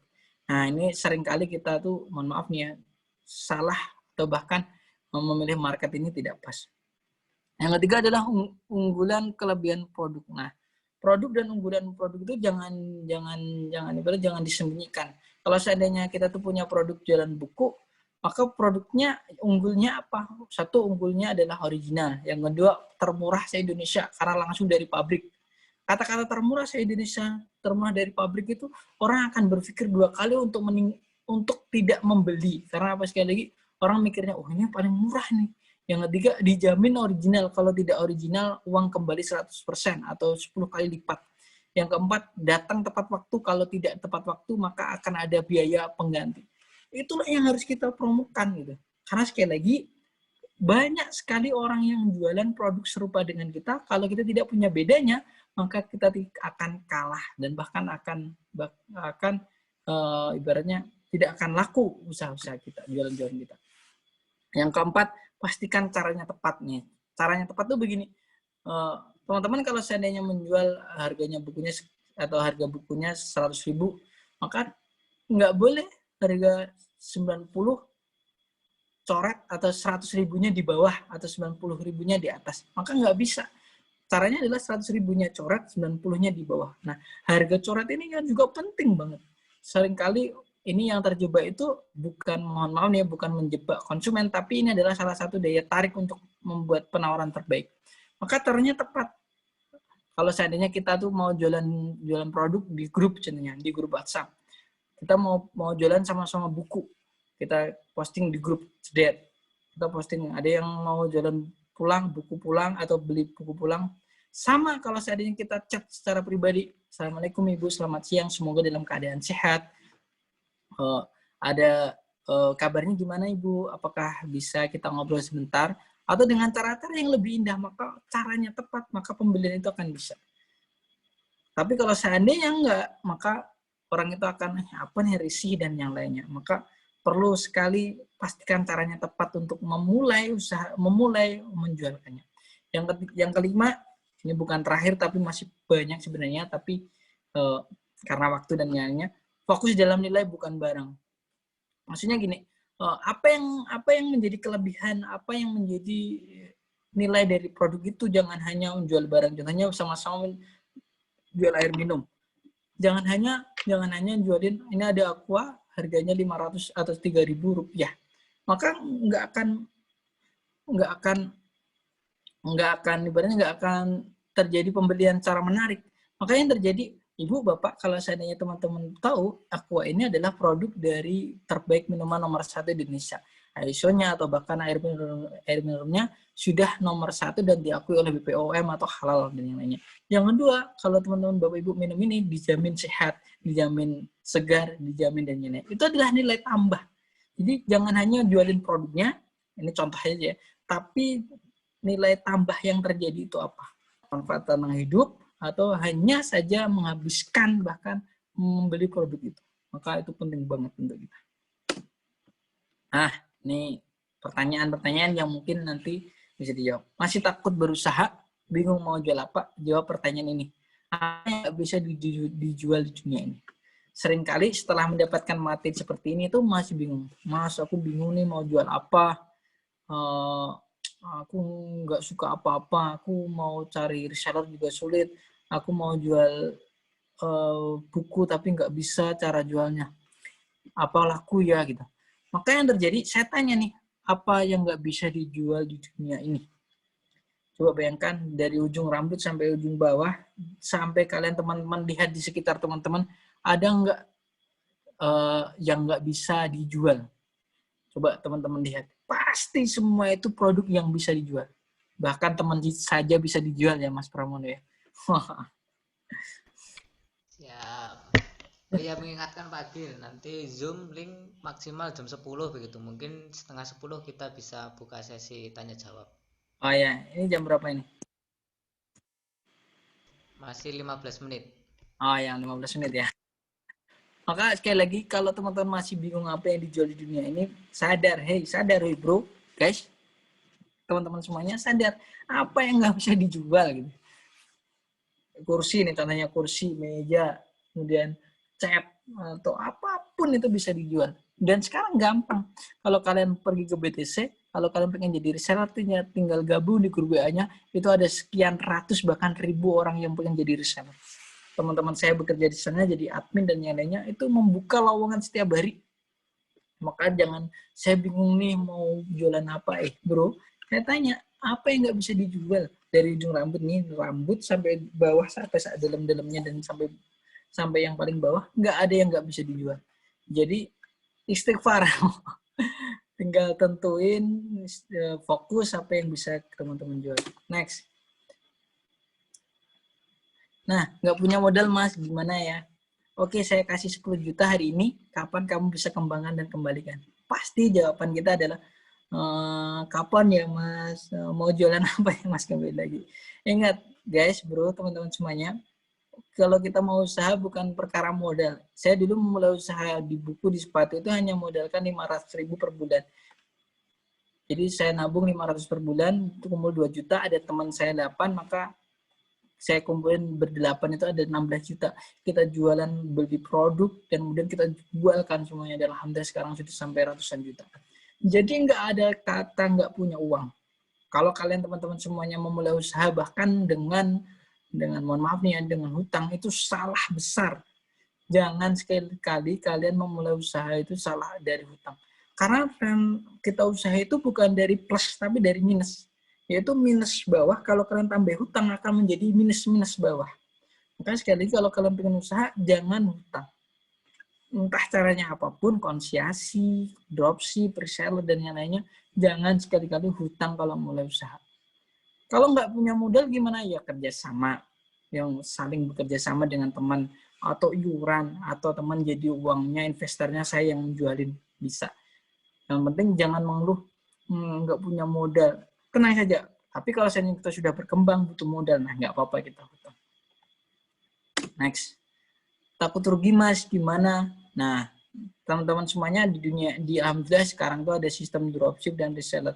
Jadi jangan takut, jangan khawatir, jangan bingung, jangan ribet lah. Kalau mau jualan, nggak rugi. Karena sistem dropship dan reseller itu hanya kalau ada pesan kita ngambil. Kalau nggak ada yang pesan, nggak usah ngambil. Ngapain ribet-ribet?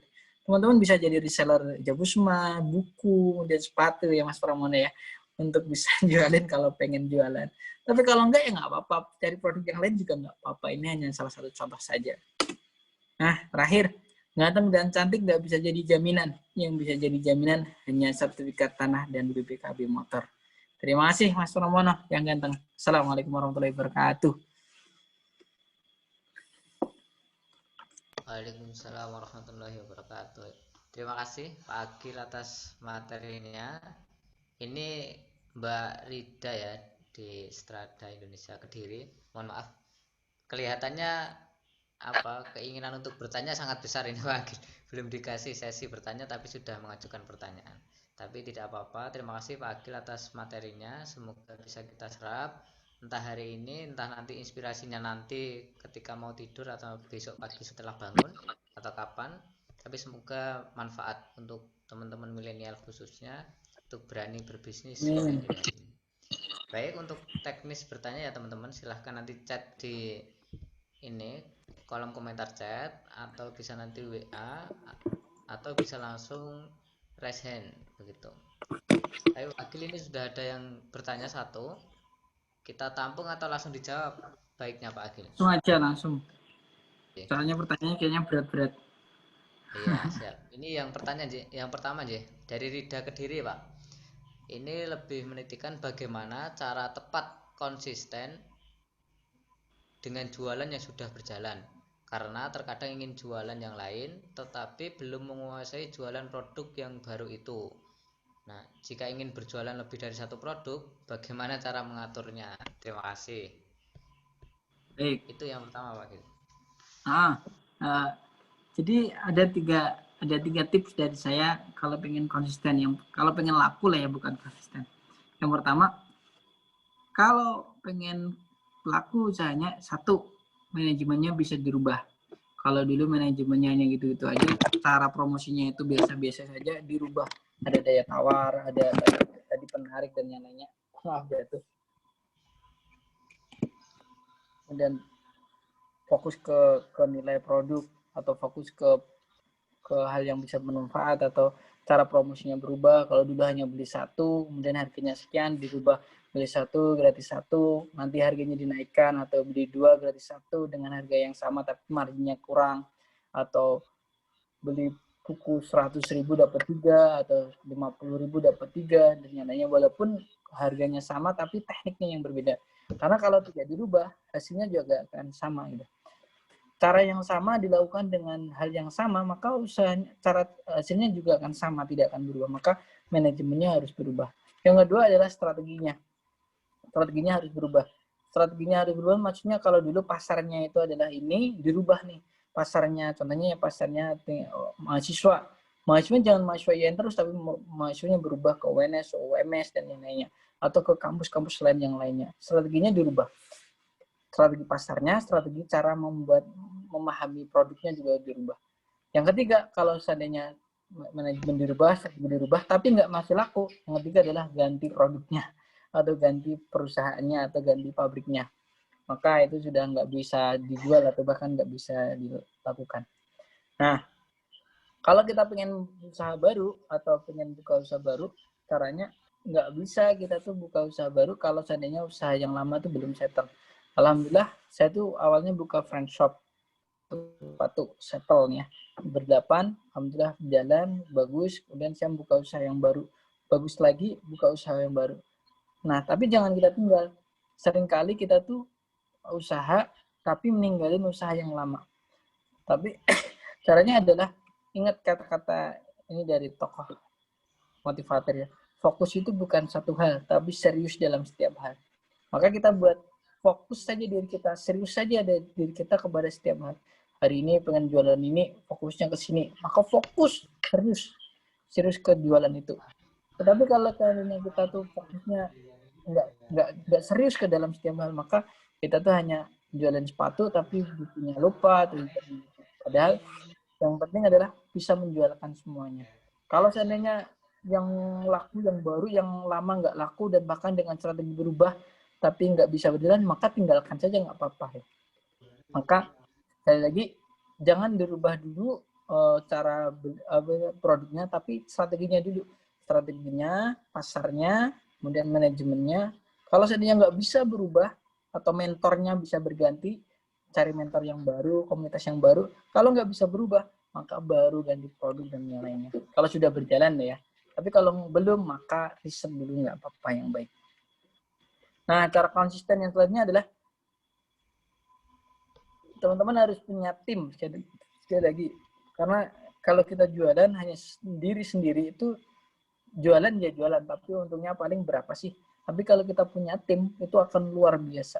Ada ide, gagasan, cemerlang, dan bahkan hal-hal yang kita rasakan itu bisa kita sharekan kepada teman-teman kita. Kita bisa diskusi, ini membangun bisnis nih lagi nih, membangun bisnis ke sini nih, ini pengembangan ke sini nih, buka sayap di sini, buka cabang di sini. Kalau kita nggak punya tim, kita mikirnya sendiri, nggak akan bisa terjadi. Di dunia ini rata-rata pengusaha itu punya tim semuanya. Entah itu dengan karyawannya, entah dengan timnya, atau dengan manajernya. Jadi harus punya tim untuk kembangan. Sekali lagi, bukan berarti kita tuh lemah, enggak. Tapi manusia itu, kalau kita tanya pada diri kita, lebih banyak semangat atau sedih, rata-rata banyak malesnya kan. Maka kita sudah. Begitu Mas Pramono. Terima kasih. Siap Pak Gil. Itu semoga Mbak Rida di Kediri bisa terjawab ya. Silahkan teman-teman yang lain kalau ingin bertanya, mumpung masih ada waktu lebih dari setengah jam. Salsabila Solo, silahkan Mbak ya, benar ya? Silahkan dikirim pertanyaannya.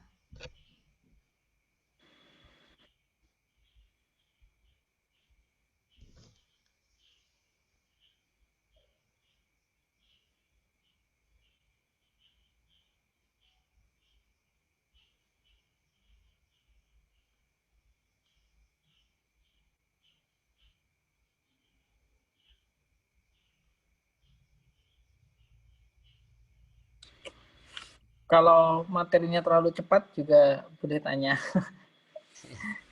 Ya, atau diminta untuk mengulang. Ini Pak Agil dari Salsabila di Solo. Saya bacakan ya. Kita sering ragu dalam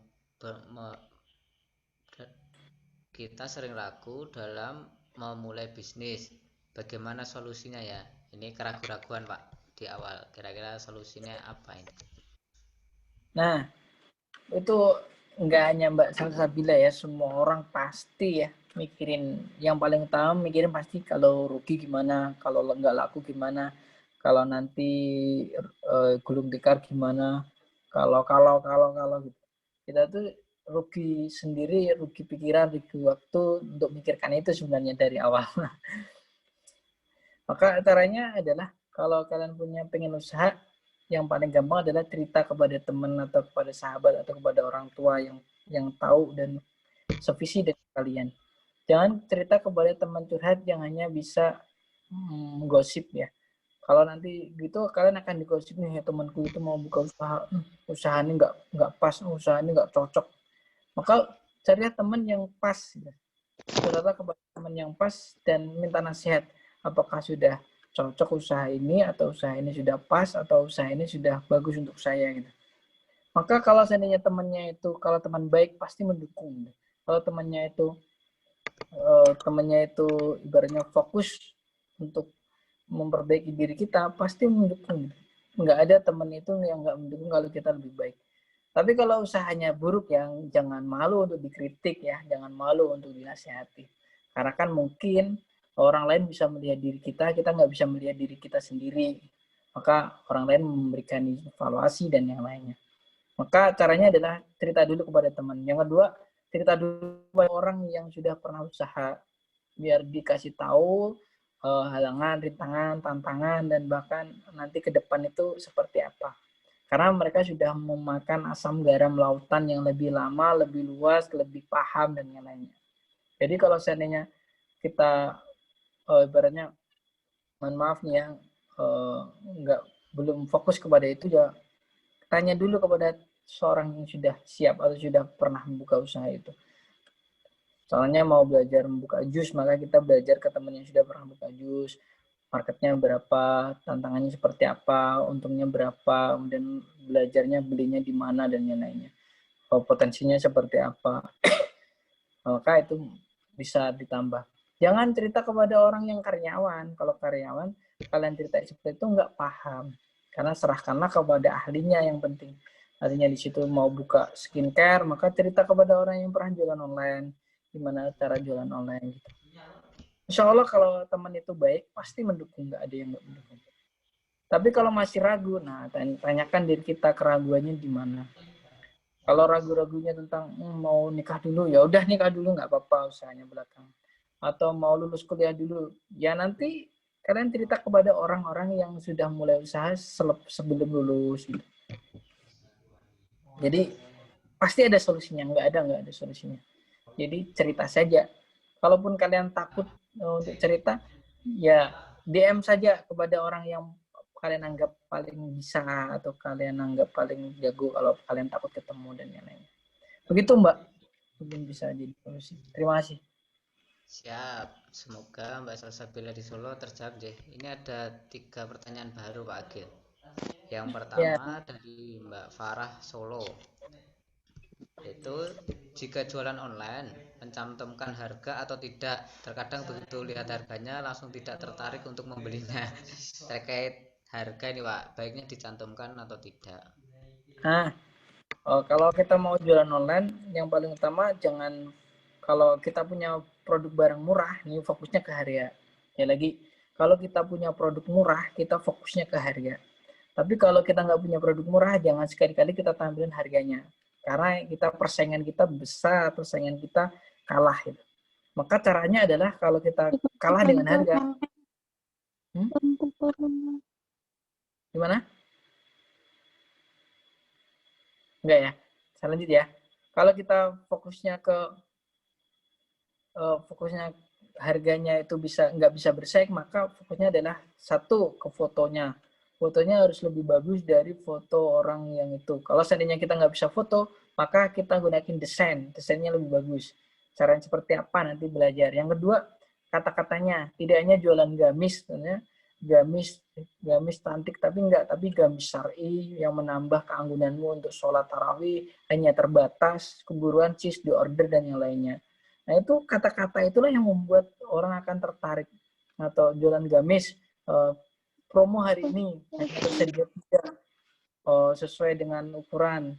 Kemudian beli hari ini gratisnya gratis ongkir atau diskonnya sekian. Maka kata-kata lebih itulah yang dikedepankan. Kalau harganya kita tidak bisa, maka kalau seandainya kita bisa dengan harganya bisa cantumkan. Kalau nggak bisa, ya. Kalaupun nggak bisa dicantumkan, contohnya kita kasih tambahan kata original atau terbaik, kualitas terbaik, atau tambahin COD-an. Kalau sekarang kan lagi musimnya pembelian COD ya, kita tambah logo COD, atau kita tambah free ongkir bahkan, atau kita tambah dengan harga terbaik atau kualitas terbaik, atau tambah kata-kata best seller, itu sudah berubah. Contohnya saya sama-sama jualan sepatu, yang satu saya kasih kata tulisan best seller sama tidak. Semua orang akan berpikir berbeda. Karena orang mikirnya, oh ini nih banyak dibeli oleh orang dan yang lainnya.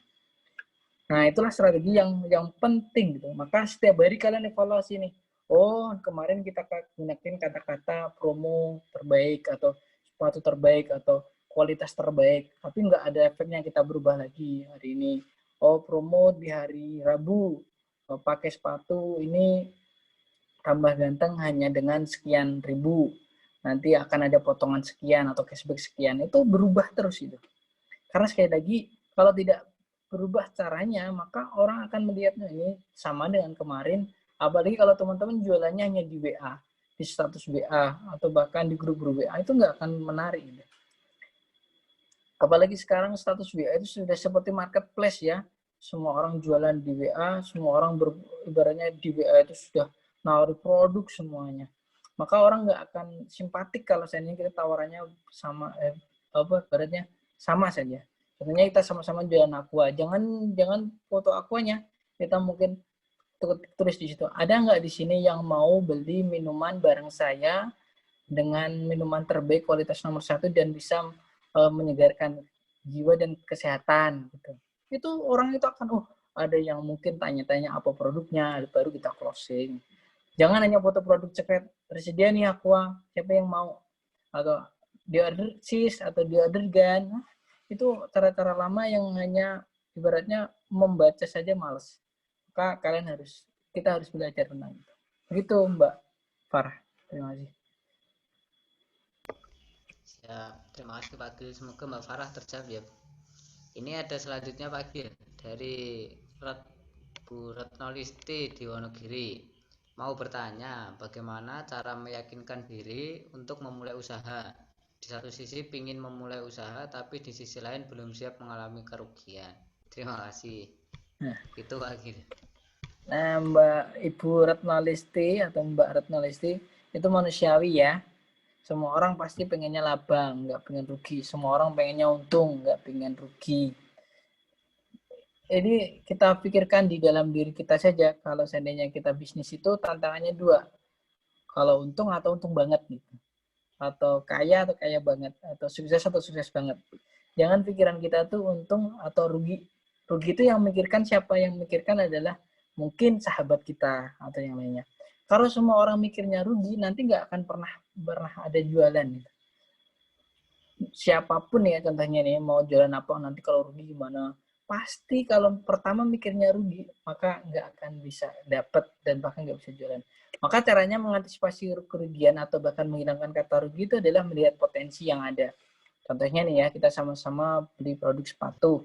Oh nanti kalau rugi gimana, nggak bisa jualin, potensinya yang dilihat. Oh ternyata ada sekitar 3.000 atau 4.000 karyawan di Wonogiri yang butuh sepatu setiap hari atau bahkan setiap tahun. Kalau seandainya kita kalkulasi keuntungan kita satu sepatu itu 30.000, 40.000, maka yang terjadi akan banyak sekali ibaratnya tambahan-tambahan atau pasar yang kita dapatkan. Atau ini nih potensinya orang-orang kaya ini mau beli sepatu luar biasa nih. Orang mau beli produk atau pabrik-pabrik yang mau beli produk sepatu banyak nih. Nah itu yang kita pikirkan. Jangan sekali lagi tentang kerugian. Kalau kita bermulai dari rugi, saya yakin sampai kapanpun, bahkan sampai orang-orang sudah jualan apapun, Mbak nanti akan baru mulai usaha, mikirnya bukan tambah rugi lagi. Mikirnya adalah, oh udah ada yang jual. Oh udah dijualkan oleh teman saya. Oh jualannya sudah sama dan lainnya. Maka berubah. Dari dulu kerugian sekarang adalah membandingkan gitu. Maka kalau melihat rugi itu nggak akan selesai Mbak.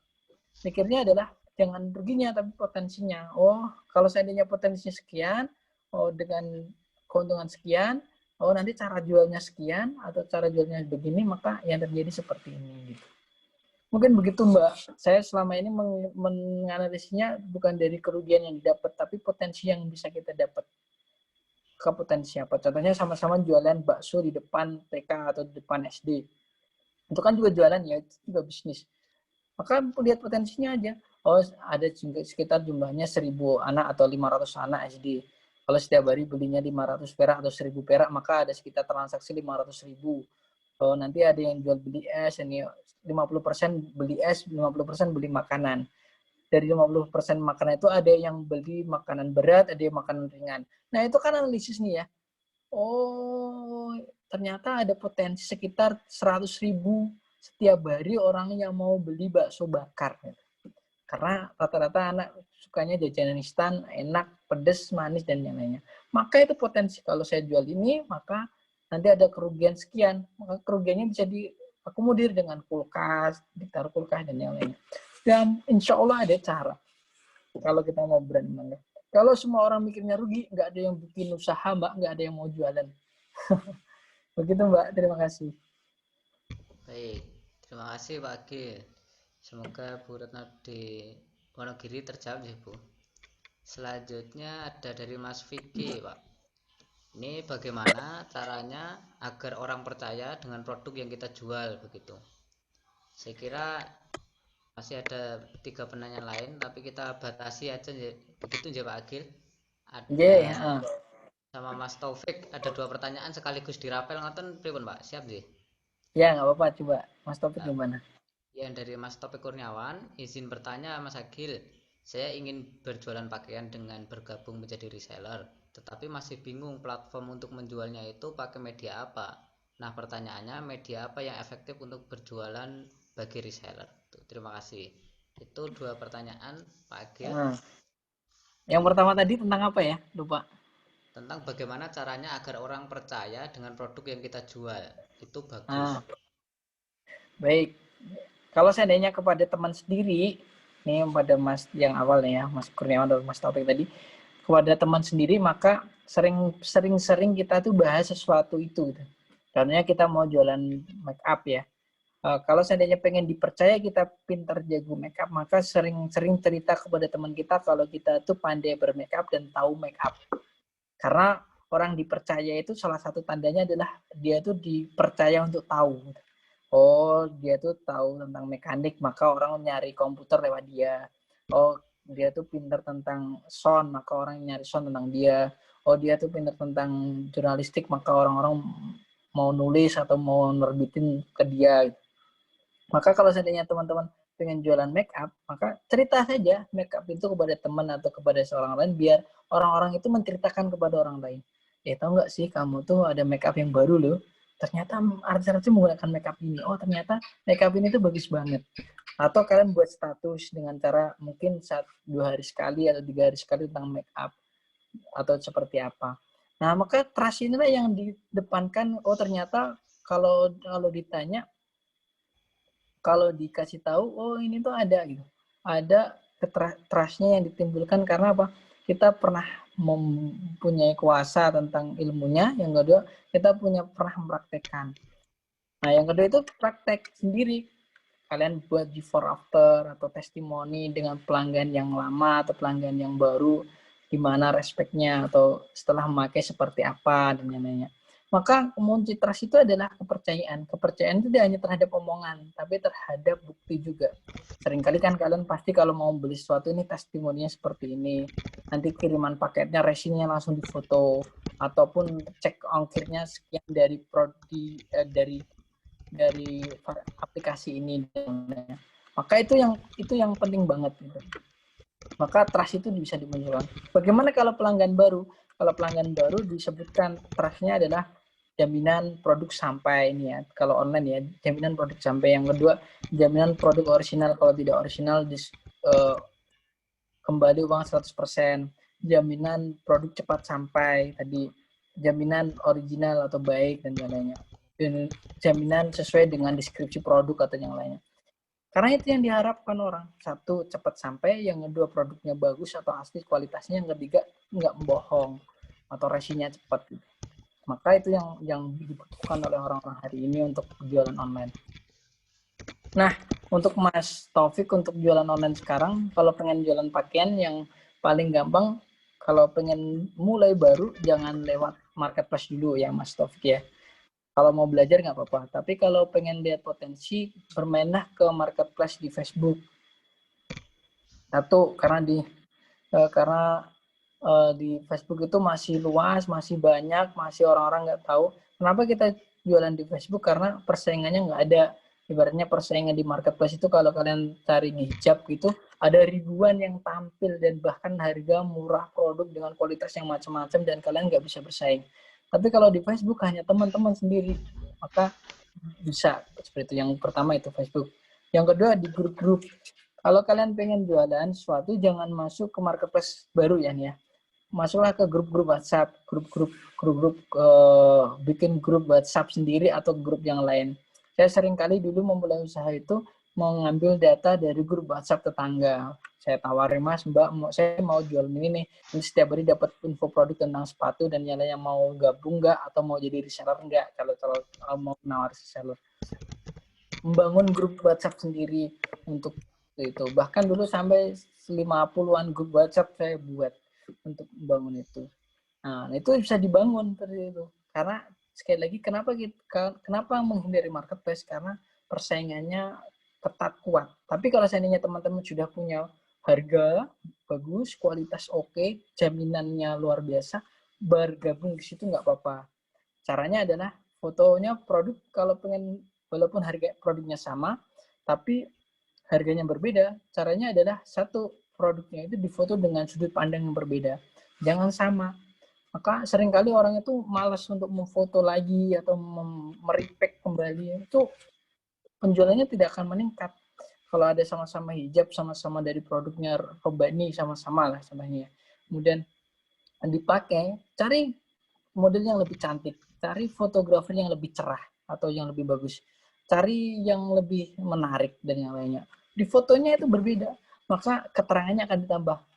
Keterangannya tadi seperti yang di awal-awal, gratis ongkir atau original pasti atau dijamin luar biasa atau bestseller tahun ini atau kemudian beli produk ini dapat siput atau apalah gitu.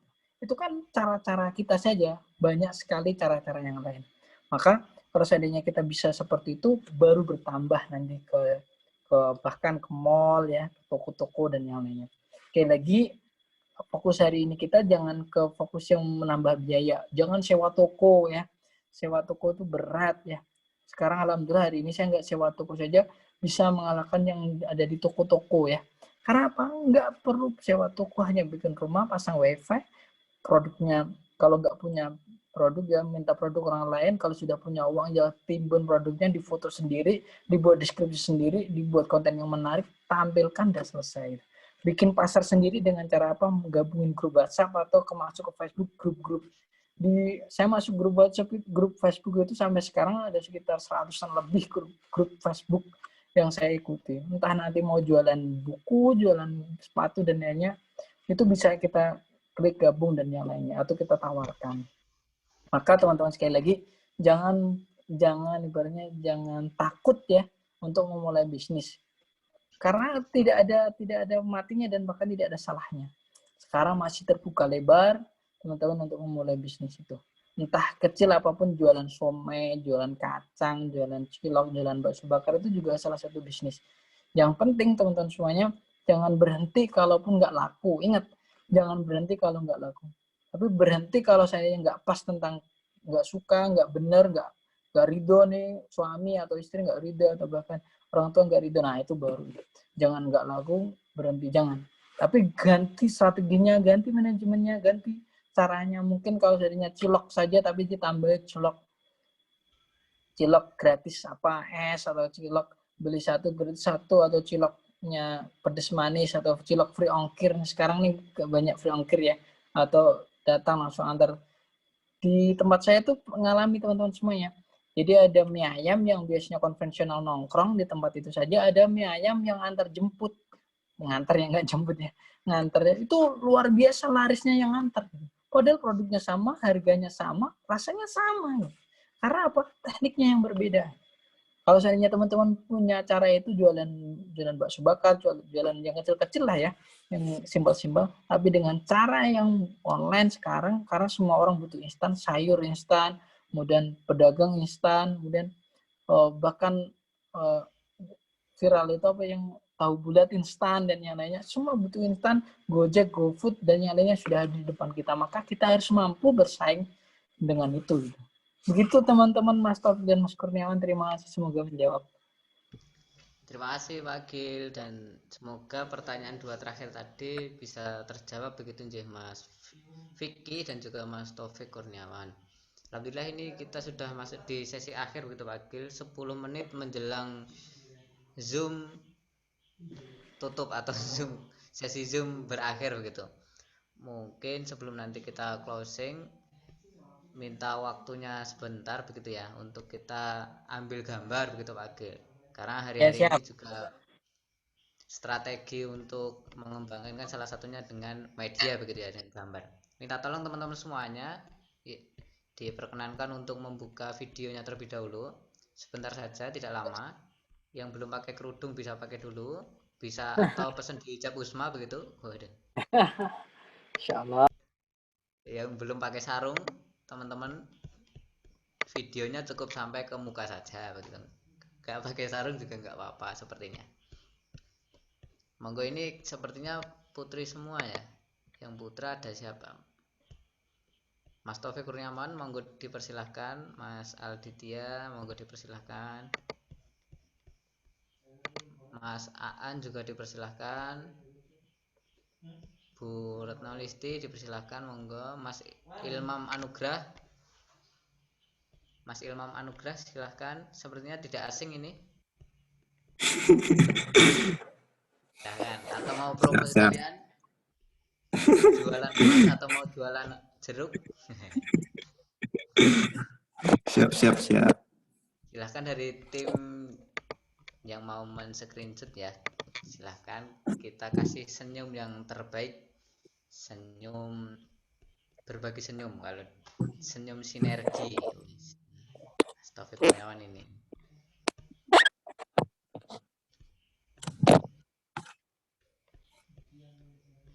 Yang daerahnya paling pelosok nanti kelihatan. Sudah Mbak Yuni atau belum?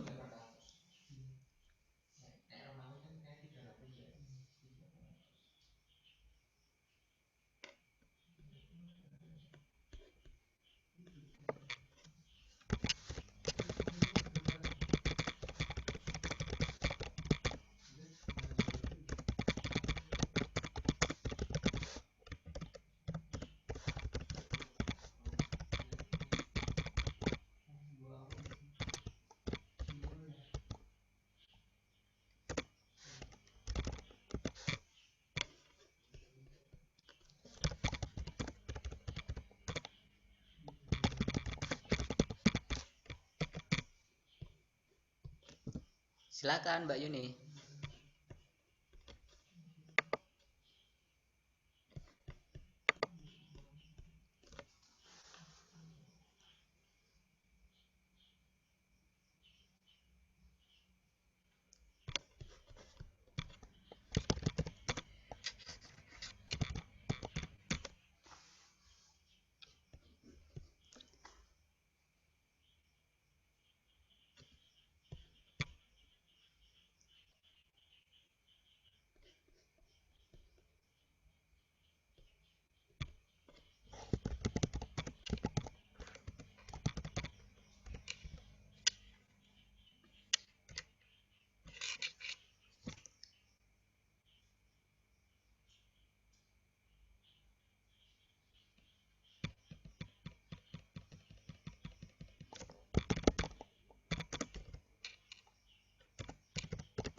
Baik, terima kasih Pak Agil atas materinya yang diperkenankan untuk kita simak malam hari ini. Dan apabila diperkenankan nanti kita, karena yang masuk di ini Pak Agil sekedar informasi, yang masuk di kita itu ada sekitar 300 begitu. Tapi ala kulihal mungkin ada beberapa yang berhalangan. Jadi sampai hari ini tidak lebih dari 100 yang bisa bergabung begitu. Nanti mohon izin apabila diperkenankan materi dan recording ini kita sampaikan juga ke teman-teman yang tidak hadir begitu. Kira-kira begitu Pak Agil, apabila diperkenankan sangat terima kasih. Dan boleh, monggo. Nanti materinya saya kirim. Siap, terima kasih Pak Agil. Masih ada kurang lebih 5-7 menit. Apabila ada closing statement Pak Agil untuk penguat kita di akhir ini, agar kita milenial mau untuk berbisnis dalam rangka mengkikis 9,7 juta pengangguran di Indonesia ini. Silakan Pak Agil. Baik, pesan saya cuma satu ya, nggak usah takut usaha, nggak usah takut jualan. Banyak teman-teman kita, saudara-saudara kita yang mau berusaha dan mau berikhtiar. Sekarang alhamdulillah teman-teman sudah mendapatkan materinya. Kalau ada bermanfaat ya silahkan ditambah lagi, nanti bertanya ke teman-teman yang lebih pintar, yang lebih jago. Tapi manfaatkan momen-momen ini untuk terus untuk berusaha. Apalagi di pandemi ini jangan sampai kita kalah, apalagi bahkan kita takut terhadap pandemi. Nah, sama yang terakhir, kalau sudah punya usaha jangan sampai lupa kepada sahabat-sahabat kita, teman-teman kita yang membutuhkan di seberang sana, di sekitar kita, yang sangat membutuhkan kita untuk bantuan-bantuan kita. Terima kasih Mas Pramono, semoga bermanfaat. apabila ada banyak salah perkataan ataupun hal yang lainnya, sekali lagi niatnya hanya memberikan mungkin knowledge. Kalau seandainya ada yang salah, saya mohon maaf sedalam-dalamnya dari saya. Semoga ada sedikit kebaikan apa yang saya sampaikan. Terima kasih. Assalamualaikum warahmatullahi wabarakatuh. Waalaikumsalam warahmatullahi wabarakatuh. Terima kasih Pak Saya Akil. izin live ya. Siap. Terima kasih Pak Akil. Semoga bisa bergabung di lain forum dan di lain hari, di momen yang semoga lebih baik dari hari